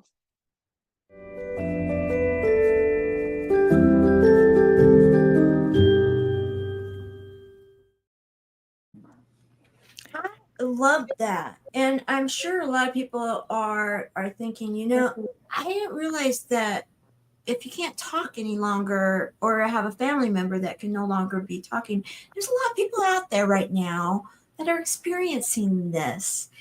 And to be able to maybe start a conversation by singing and everything. And that's one of the things that you really dove into on that show. And again, guys, go and watch some of these shows because they're very good.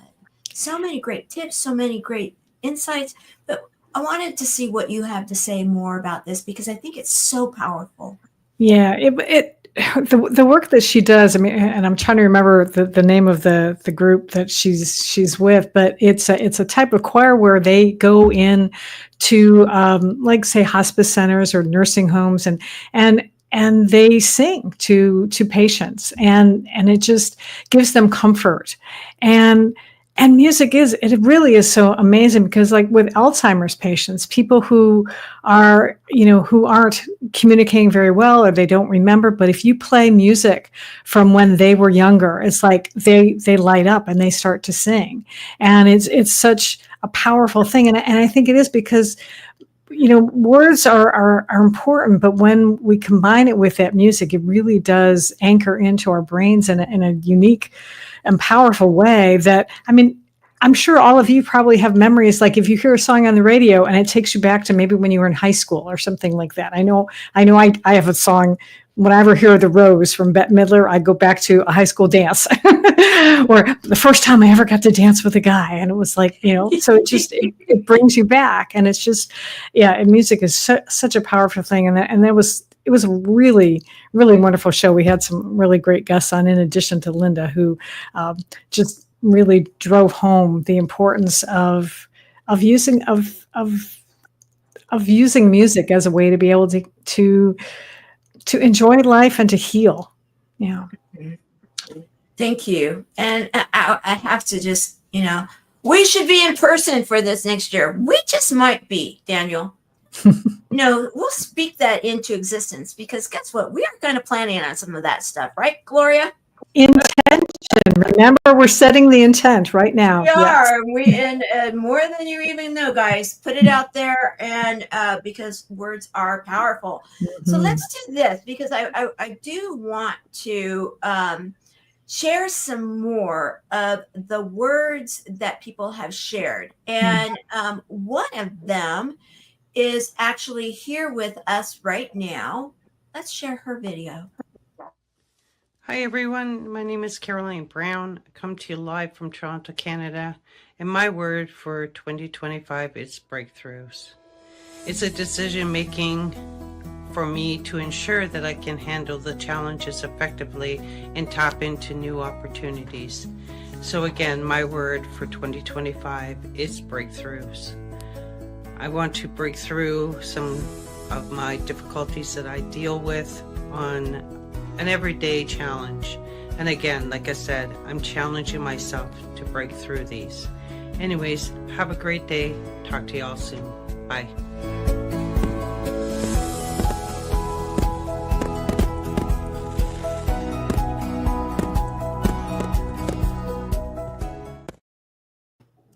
Thank you for that. I'm going to bring you up here for a moment, Caroline. Breakthroughs. That was kind of like, wow, that's powerful. In fact, you were like, did you get it? And I'm like, yeah. And it really was powerful. Your growth has been just incredible every year. And for you to pick breakthroughs, just share a little bit more. The reason why I picked breakthroughs for me is my word for 2025 is one, not losing myself. I don't know what I don't know. Those are the kind of things that I look at.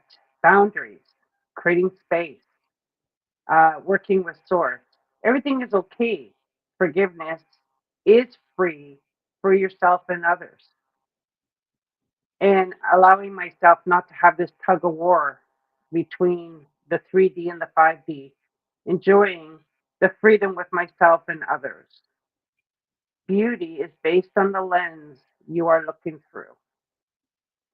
And a lot of us, we don't look through that lens to see what's on the other side.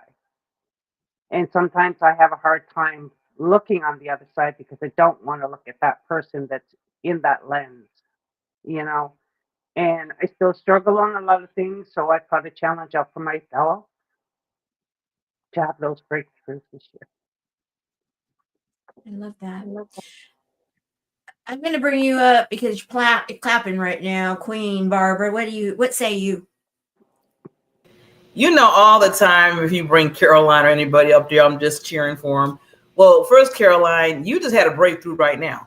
I mean, I don't know if it hit your, no, it's not yet for New Year's for you, but still, you always have breakthroughs. Like Queen Tamara said, you have came through so many. So I'm saying all that because we always got to remember, whatever we're working on, we always got to celebrate what we achieved and what we accomplished to keep us moving. Through those breakthroughs or whatever, rebirth, everything that we've been talking about. So I'm just saying this to you, Caroline, and everybody else, that, celebrate the ones that you have broke through, and knowing that gives you hope that you can break through all the other ones that are there that's coming forth to you. So I just want to just show you some love on that. I love it. And while you're here right now, you kept using celebrate.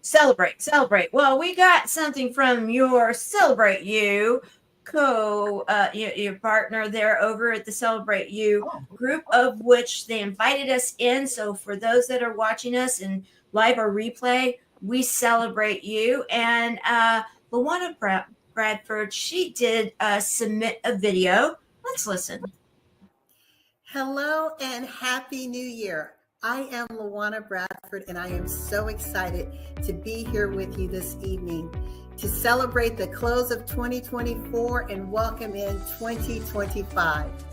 My word is committed. committed. The reason why I chose committed is because so many times we hear, be intentional, set your intention. But if it were only a requirement to create intention, my question is, why are so many still struggling? Well, I believe that when we can be committed, as Abraham Hicks says, tapped in, tuned in, turned on, sold out for ourselves, then we can achieve all of our dreams. Nothing happens by accident, but everything then happens by our design, our commitment to what it is that we say that we are going to do. So committed, for me, is my word for 2025. I wish you a safe, happy, and prosperous new year. And remember that in life and in business, when your vision intersects with opportunity, success is inevitable. Be committed, my friends. Bye for now.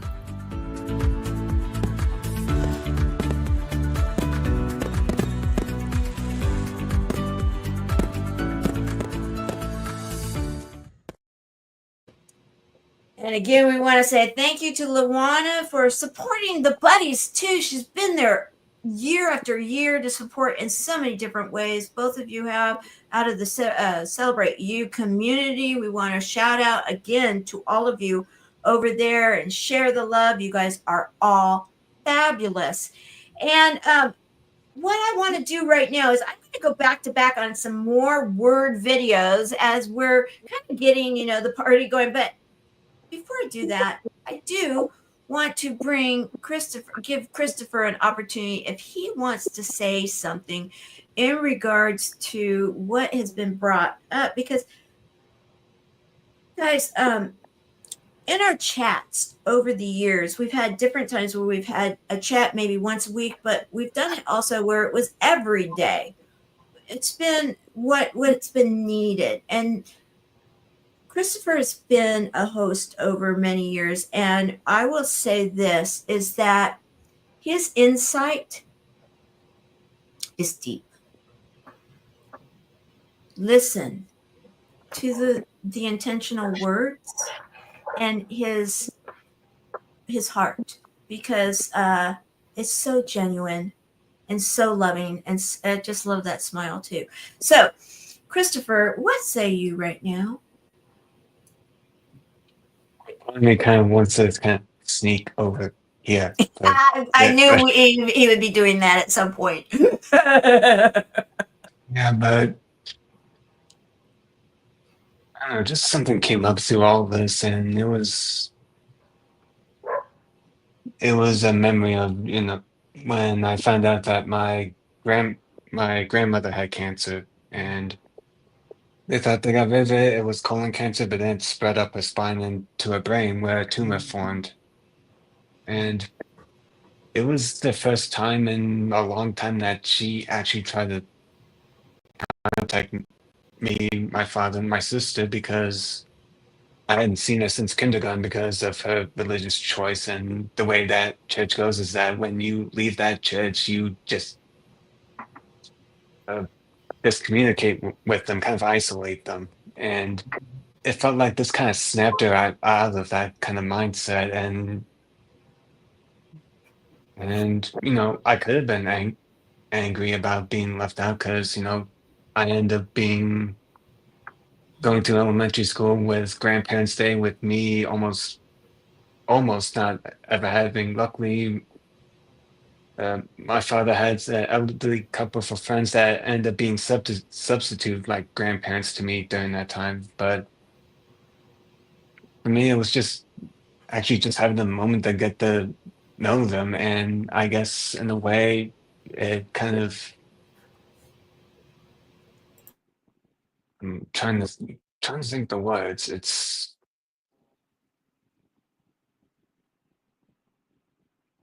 just learning to just, instead of focusing so much on the future or the past, because that when you really think about it, the past and the future are just in their heads, not reality. And the only true reality, the only thing that's really certain is this present moment, every single moment. And that we tend to forget about that, especially, I think, 2020 is the year that really snapped us out of it and thinking, what exactly are we doing, since we've been going basically on rails the whole life, kind of like how I guess you could say my grandmother did. And before she ended up passing away, it ended up being the day before my father's sister and I were going to visit, and she was looking forward to that. So, and yeah, just to remember for this year that always also keep in mind that just enjoy every moment, because you never know when it's going to be the last for you, or for someone else to be able to have that last chat with you, or you to chat with someone else, and to just appreciate every moment that you can get, because that's the only guarantee we really have. So beautiful. So beautiful. In fact, right now, I pulled one video to be a tribute video for all of those that have gained their wings, is what we say within our organization. And it actually, and you said that really well, because it could be anyone that we love. And we did a tribute actually for, well, let's watch. You know, 11 years ago, I was starting to feel so sad, overwhelmed, and very lonely. And my glass was definitely half empty. When a Reiki student came to me and she said, Angel, it's time for you to have more love and companionship in your life. And you know, Dax left 3 years ago. What do you think? I said, you know what, I really feel like it's time to have another dog. So I went out to the shelter, and you know, as I saved her from the shelter, she saved me right back. And I know you felt that way, and all of a sudden, both of our cups were being filled.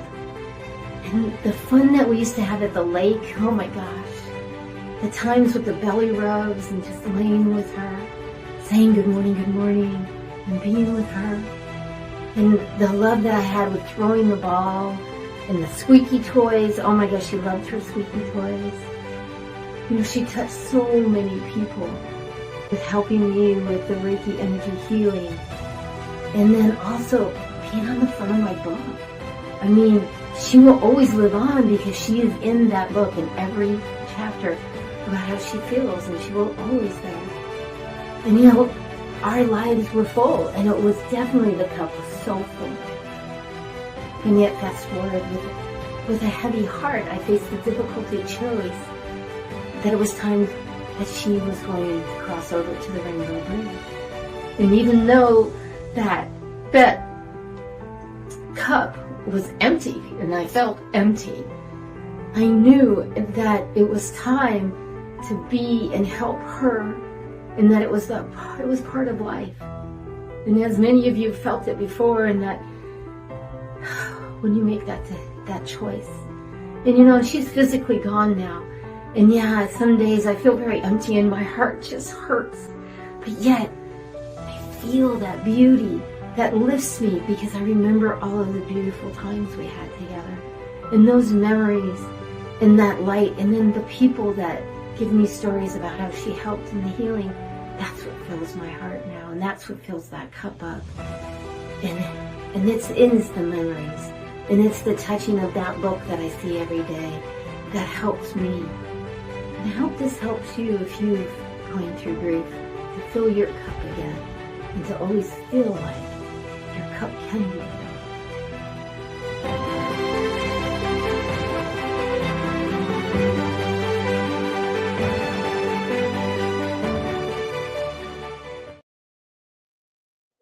We honor Shine. We honor all of those that have gained their wings.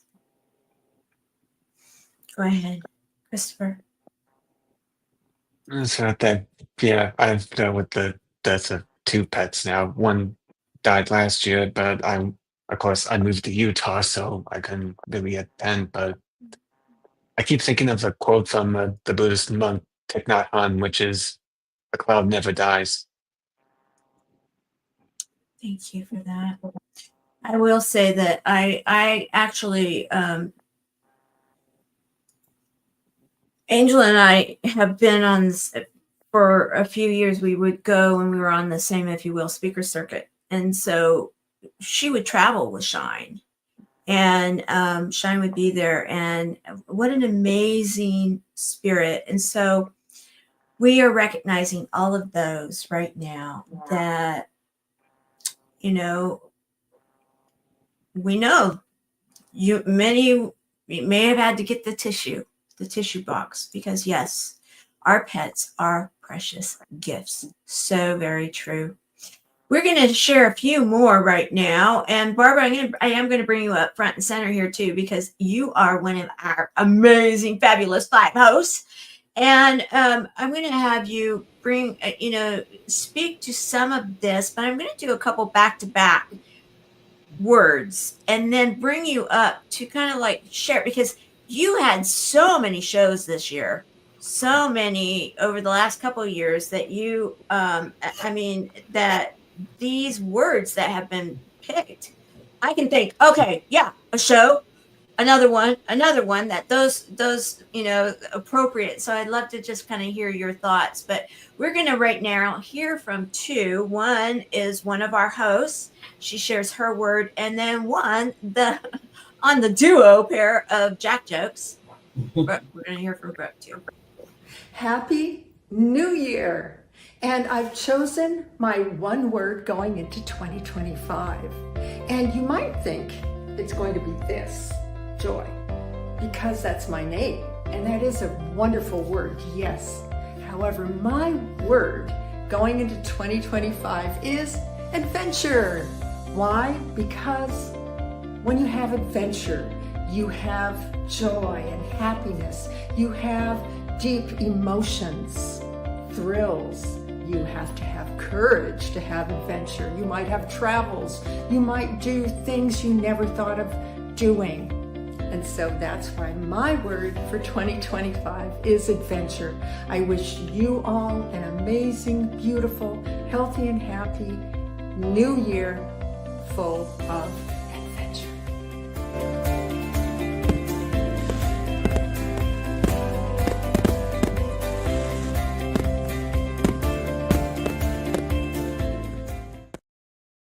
Hey, groovy buddies. Happy New Year. My word for 2025 is courage. You know, courage comes in many forms. For me, courage means letting go of people, things that no longer serve me. The courage to let go of things that aren't for our best health or for our happiness. I also want courage to boldly speak my truth with loving communication and empathy. And I wish for the courage to level up and step forward and do the things that contribute to my own success and happiness. So I invite you to live boldly in 2025, to live with courage, with love, and joy. Happy New Year! Bye, groovy buddies.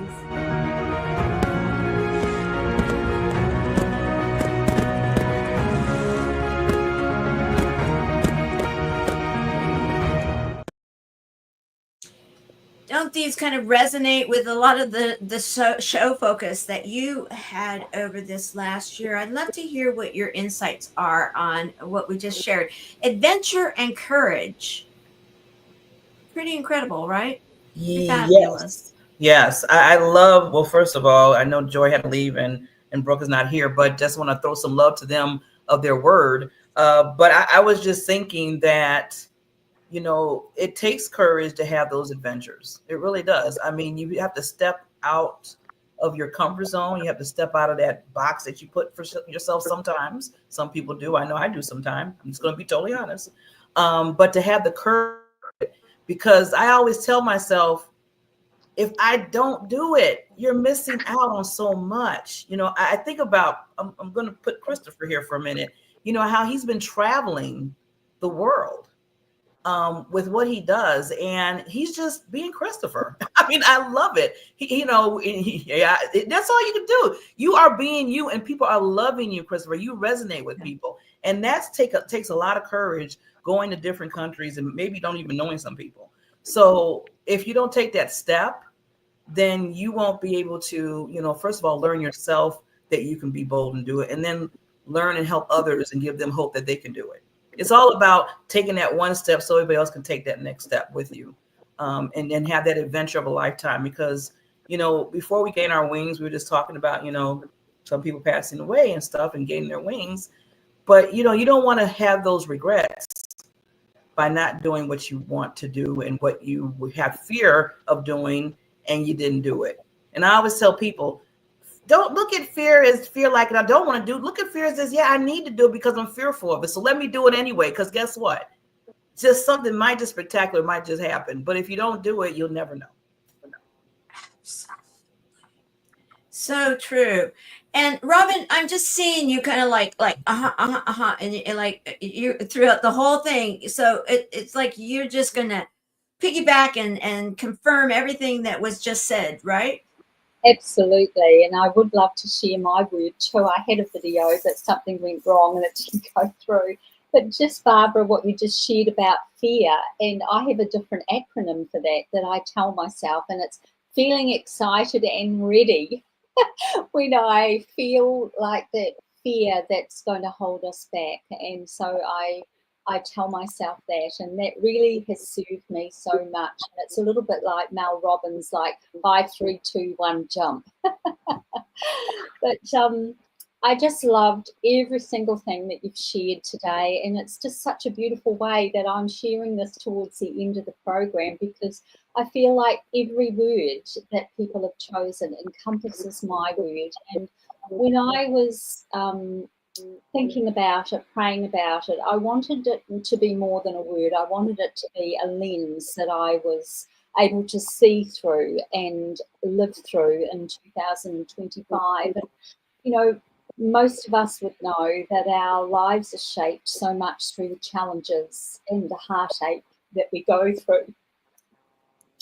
And I just recently had the joy of going back to New Zealand for a few weeks, and it didn't quite turn out how I imagined, because while I was there, my baby sister was diagnosed completely out of the blue, a healthy woman she's 55 with 2 beautiful teens, and never sick, not on any medication. She's been diagnosed with a very aggressive, rare type of cancer, stomach cancer, that is, pretty significant, and we are believing for a miracle, and that's what we need.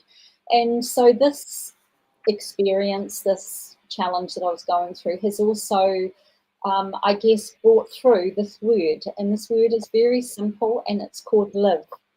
And live means to love fearlessly without holding back in every relationship and every connection that I have. And the I is to inspire through that resilience. And for so many of us here, through chemo buddies and different journeys that we've faced, we have built resilience through the challenges of life, through our faith, through maybe the rebirth, the laughter, the legacy that we're all creating right here and now. And I really believe strongly that our legacy isn't just about when we're not here. It's about how we can have a legacy in every connection and every touch point with whoever we meet along the way. And to value, the V in live is to value every breath. And how often are we kept back by fear, doubt, those stories that we tell ourselves, those thoughts that tell us that we're not enough? And to be able to value every breath that we take, to wake up every day with a heart full of gratitude, knowing that God has chosen us for a time like this. He's called us for this present time, and he has like an assignment each and every day. So to be able to embrace that. And the E is part of what the foundation I live by is embracing faith and hope.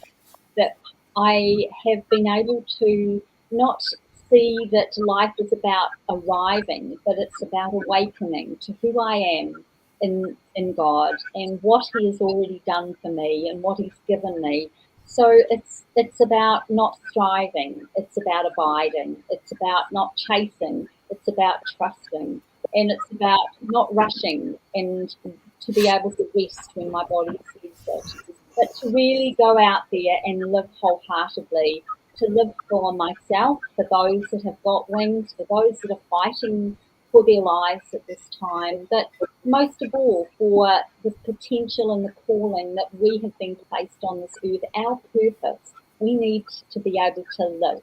And I hope that that inspires and challenges each one of us to not put off, not to, Caroline spoke about breakthroughs, and we are so often, our conditioning and some of the journey that we've faced keeps us playing small.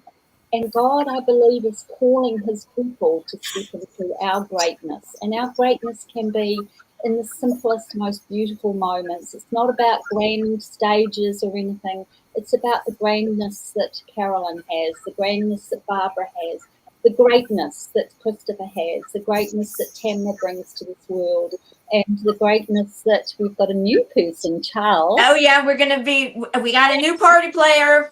And of course, beautiful Gloria. So bless you all. It's been a real privilege to share and be part of this beautiful celebration of the end of 2004, moving into 2005 with full expectancy, believing for miracles, and living wholeheartedly.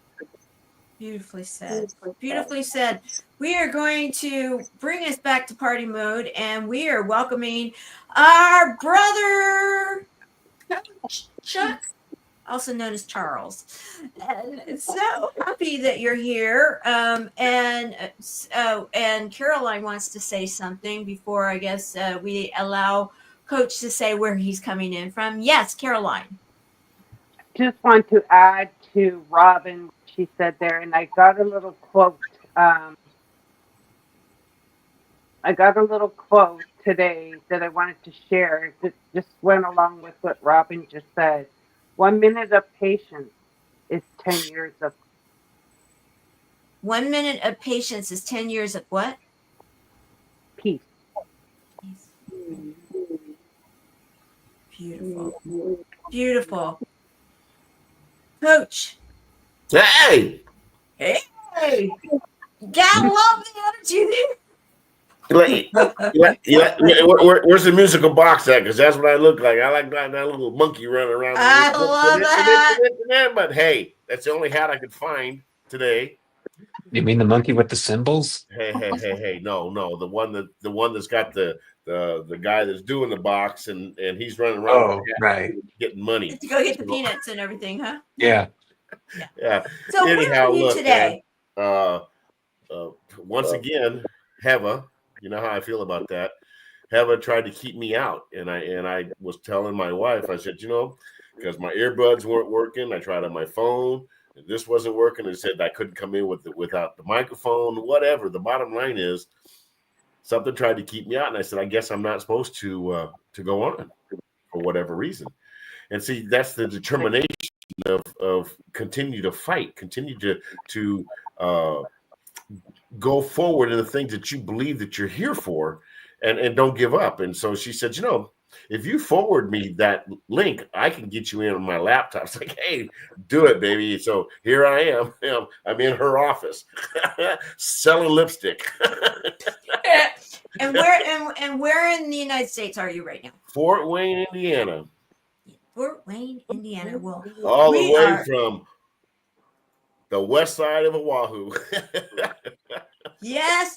Hello, Coach Chuck. We're so excited you're here. And I do want to play some of the videos still that were shared with us. And we've got the Love Monkey saying hi to you down there and bring her in.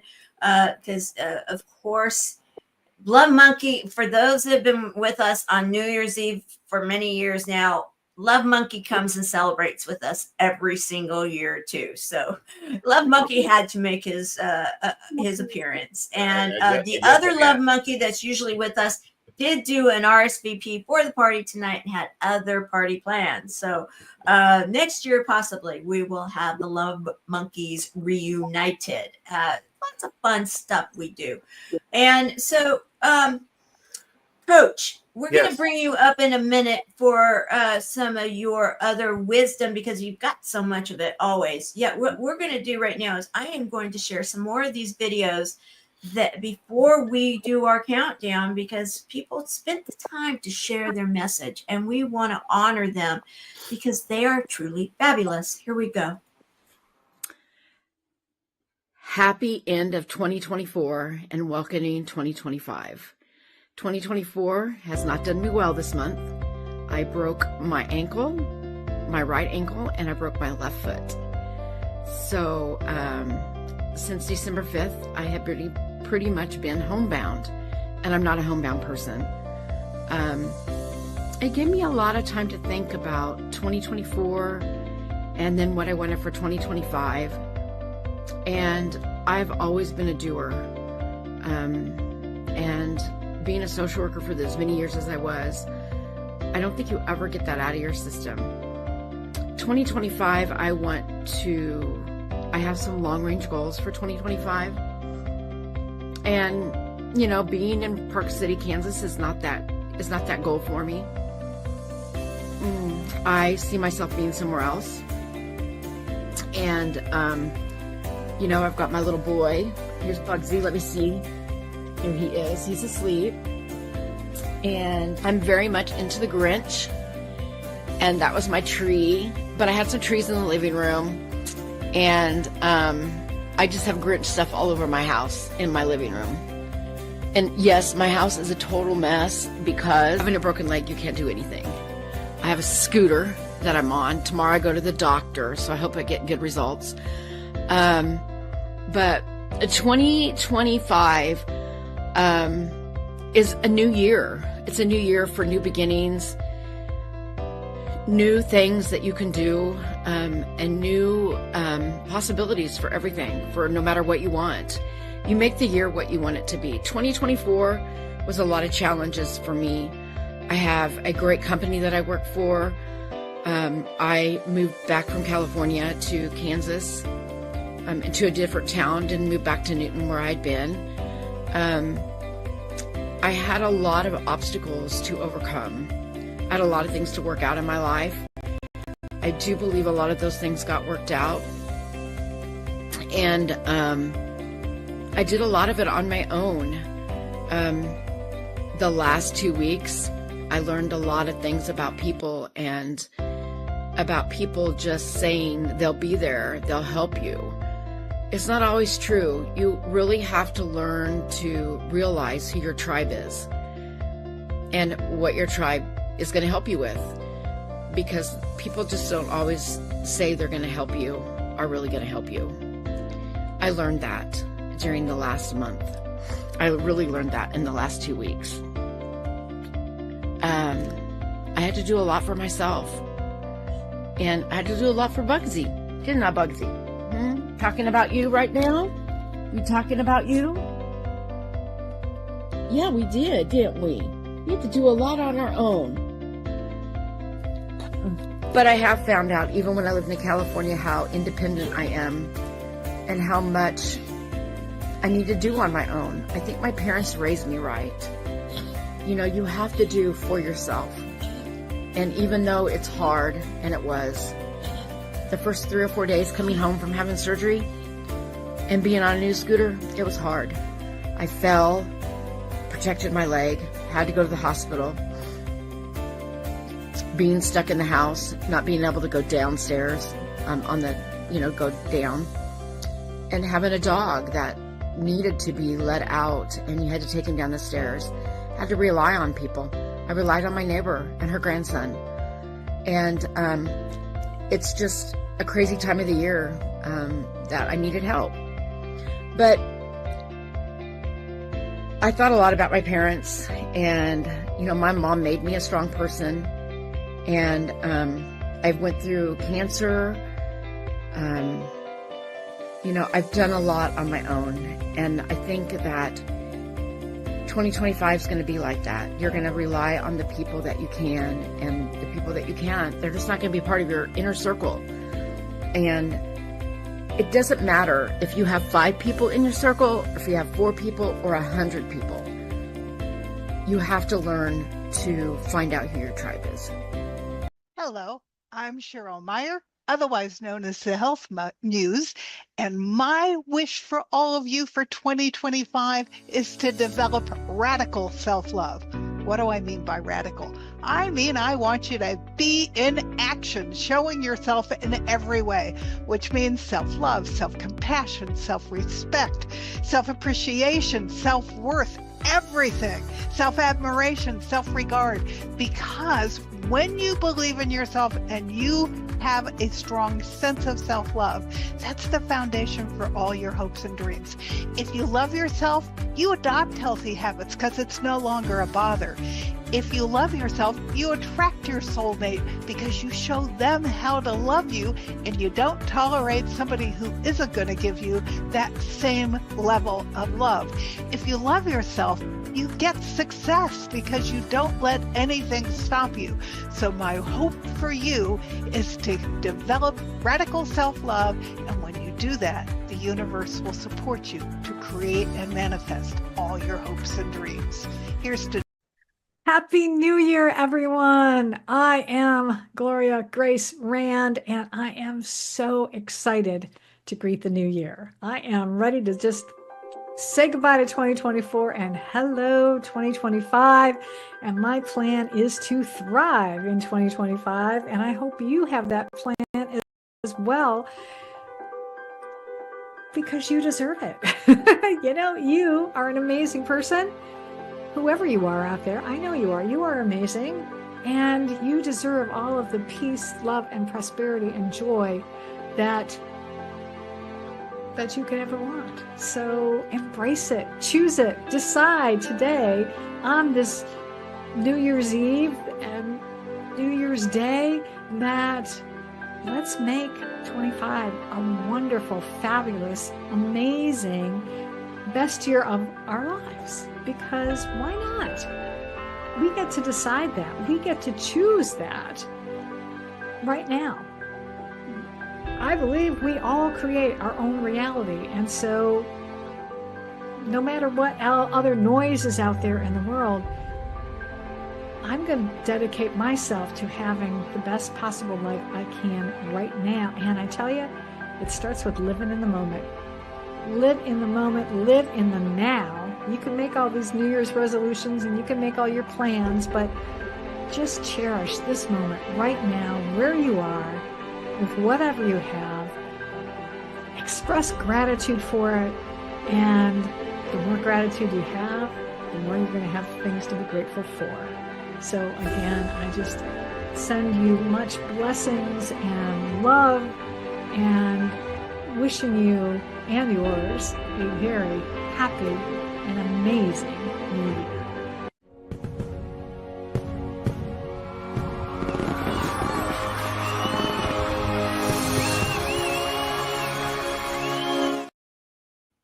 Fabulous. Okay, so we are getting close to a countdown time, and now we have gotten to all of the videos, and we want to say thank you to everybody that submitted videos, and you are all absolutely fabulous. We really did. We were so blessed by so many that shared the blessing of our inner circles and friends. Yeah, absolutely. An act of grace to ask for support. 100%. I will thrive in 25. I like that. It rhymes. Wishing you a blessed 2025. Oh, and choose happy. Absolutely. 100%. We get to choose what we focus on. 100%. So true. Amen. We have right now right around 10 minutes because we want to be on time with this, because we want to do the countdown.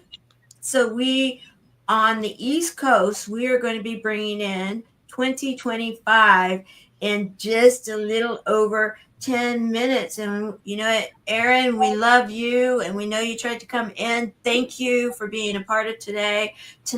I do want to hear from Coach, because we haven't heard. do you have a word or something that you would like to leave with us right now before we go around the horn for everyone as we start to close down? And I'm going to be short-winded because I can be very long-winded, but blessings. Understand that the blessings that come through you or through us have a purpose, have a meaning from who I choose to call my creator. You all know that I moved from Hawaii to Fort Wayne, Indiana. I got married in February. I got here in July, and there was some issues about me moving. I'm not going to get into the detail, but there was some negativity in me moving, and I had to contemplate: did I do the right thing? And the bottom line is, ever since I've been here in Fort Wayne, Indiana, July the 5th, I've had nothing but blessings come my way. So how is it? You need to listen to this very carefully. How is it that the blessings continue to come through you, for you, to help you in the journey that the Creator gave you? How is it that blessings continue to come if you're not doing the right thing?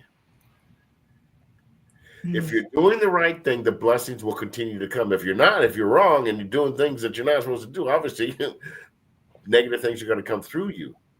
But I know for a fact that I had a lot of thought about this move, and I prayed on it. And the answers are every single day, a new blessing, whether it's a small one or a big one, has continued to come through me because there's a purpose for me being here in Fort Wayne, Indiana. Without a doubt. And we all love hearing you speak. And yes, and another one that comes into the buddies a lot, and the wisdom and TGIF Aloha Fridays, as you will call them, you just are always inspiring us, Coach. Always. You know how much I love you. He's my brother, guys. Wink, wink. No, my mother, another mother. And I got a new word for you. Okay, go for it. You ready? Go. It's M-A-K-A. I found this out because Uncle Bob here in Fort Wayne asked me, how do you say Happy New Year in Hawaiian? It's like, I don't know, Happy New Year, right? So I got a hold of Auntie, and Auntie got back with me, and it's M-A-K-A-H-I-H-O-U.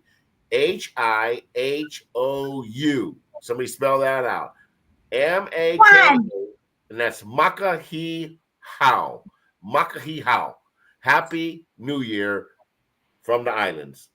Woohoo! And then we've got Pati Maez in the house from Southern California. Hello, Happy New Year, everyone. Woohoo! Love your energy, love you. I mean, it's wonderful that we can be having a 3-hour show, get together with friends and family from all over the world that absolutely love and adore each other. Tell us where you are right now, and do you have a word? Because we got 7 minutes, less than 7 minutes, because we are gonna count down. Yes, I am in Southern California between Los Angeles and San Diego, just south of Irvine, and we've got the beach, the mountains, the desert. We've got it all here. So my word is community, and I've got to tell you, this is the best community that I am involved in, and I just wish everybody a Happy New Year, and thank you so much for the opportunity to show up and just share the love, and just really, it's about community. The word is community, and it's time to continue to rise, and rise. Keep rising and be the best that we are, because we are worthy and we're deserving, and we know that the best thing is when we can support each other. Absolutely. I love it. Okay, we're going to go around the corner here, around the bin, and it's few seconds each. What would be something you'd like to say that you haven't said yet? A little greeting, because we are going to count down, and I am watching clocks right now. I've got quite a few of them. I even have an hourglass here. Keep going. Robin. Well, I just want to say on what I have already shared is to live is not a finish line. It's a daily choice to love fearlessly, to rise courageously and walk forward with an open heart full of grace to welcome in all the new opportunities for the coming year. Love it. I love it. I love you. Perfect. Barbara Beckley, Queen Barbara. Okay, I gotta make it quick, right? Yeah. So this is what I want to say. Everybody read it. Live every moment, laugh every day, love beyond words. The 3 L's of life that I always choose. So this is what I want to say. Thank you, Tamara. If I had more time, I'd play a song because you're always inspiring Steampunk Poe to write songs. And so I should. Okay, Christopher. What would you like to say?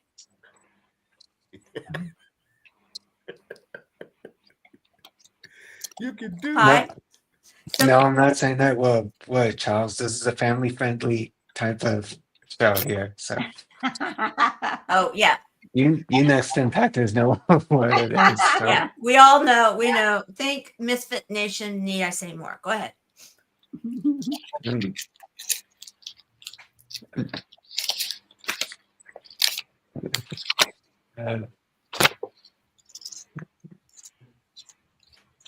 And instead of waiting for New Year's, the best time to take action to live is today, this very moment. I love that.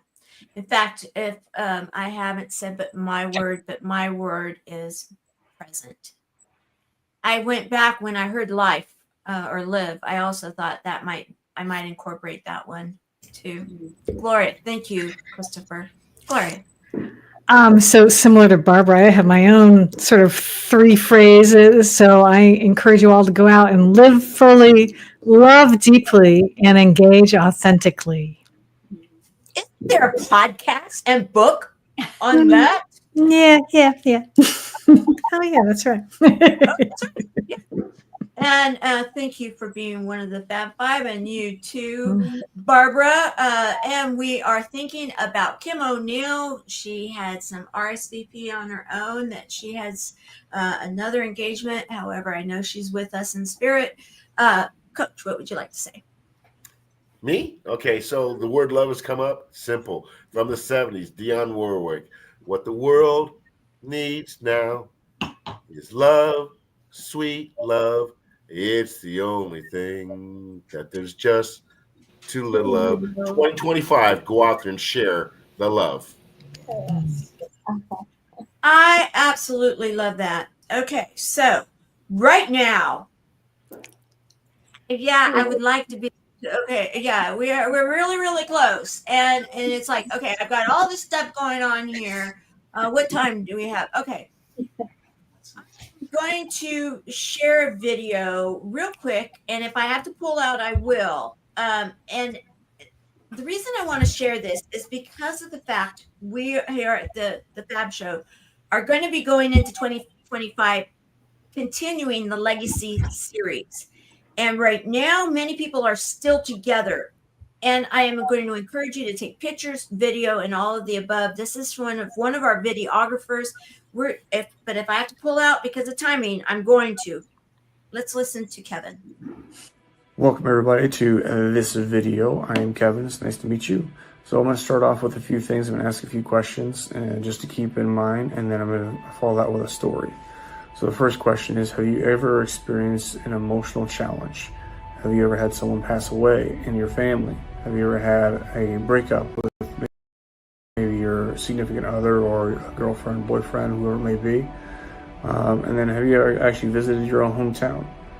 So with all that in mind, imagine creating a hometown video where you must go back to your own hometown that has all of these memories, good and bad, all these different types of triggers, whether it's emotional, positive, or negative, as well as remembering all these different types of people, whether you have your parents that are still alive or maybe they have passed away. Imagine all those different things. That is what Tamara and I got to experience when we went back to her hometown. Those are the things that she had to overcome. And then on the other side of that is, as a videographer, being professional at the same time.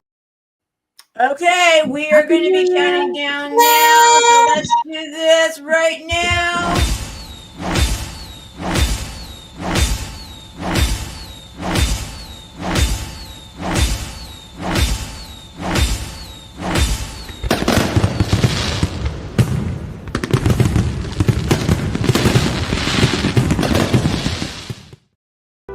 Happy New Year.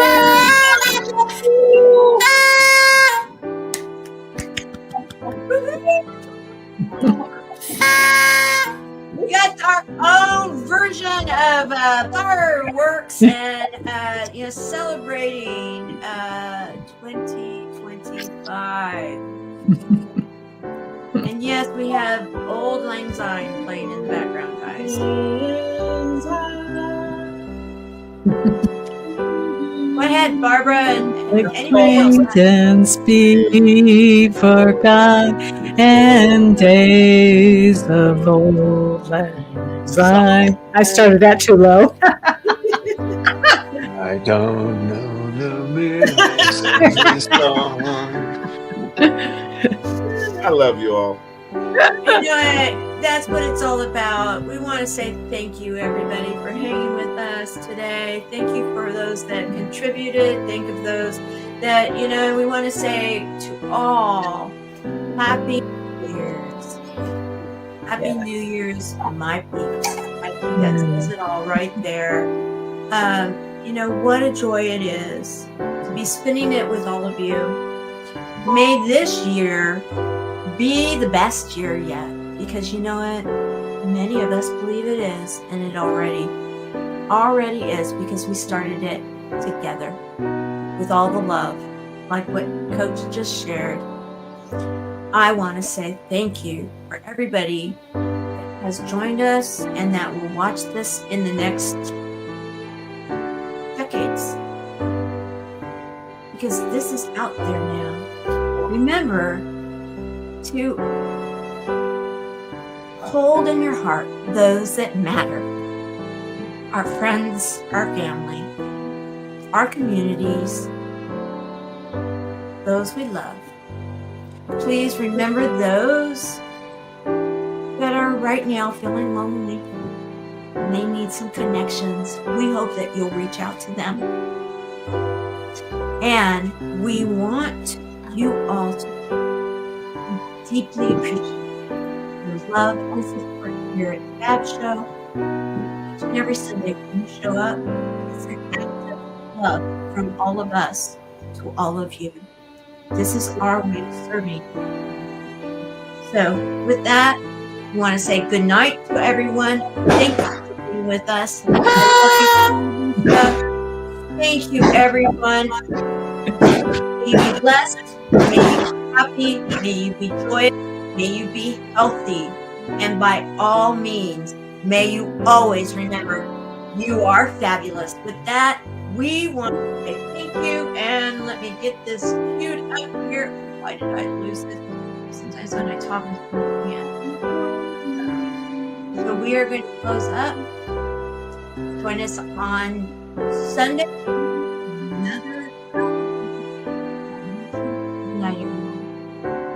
Here we go.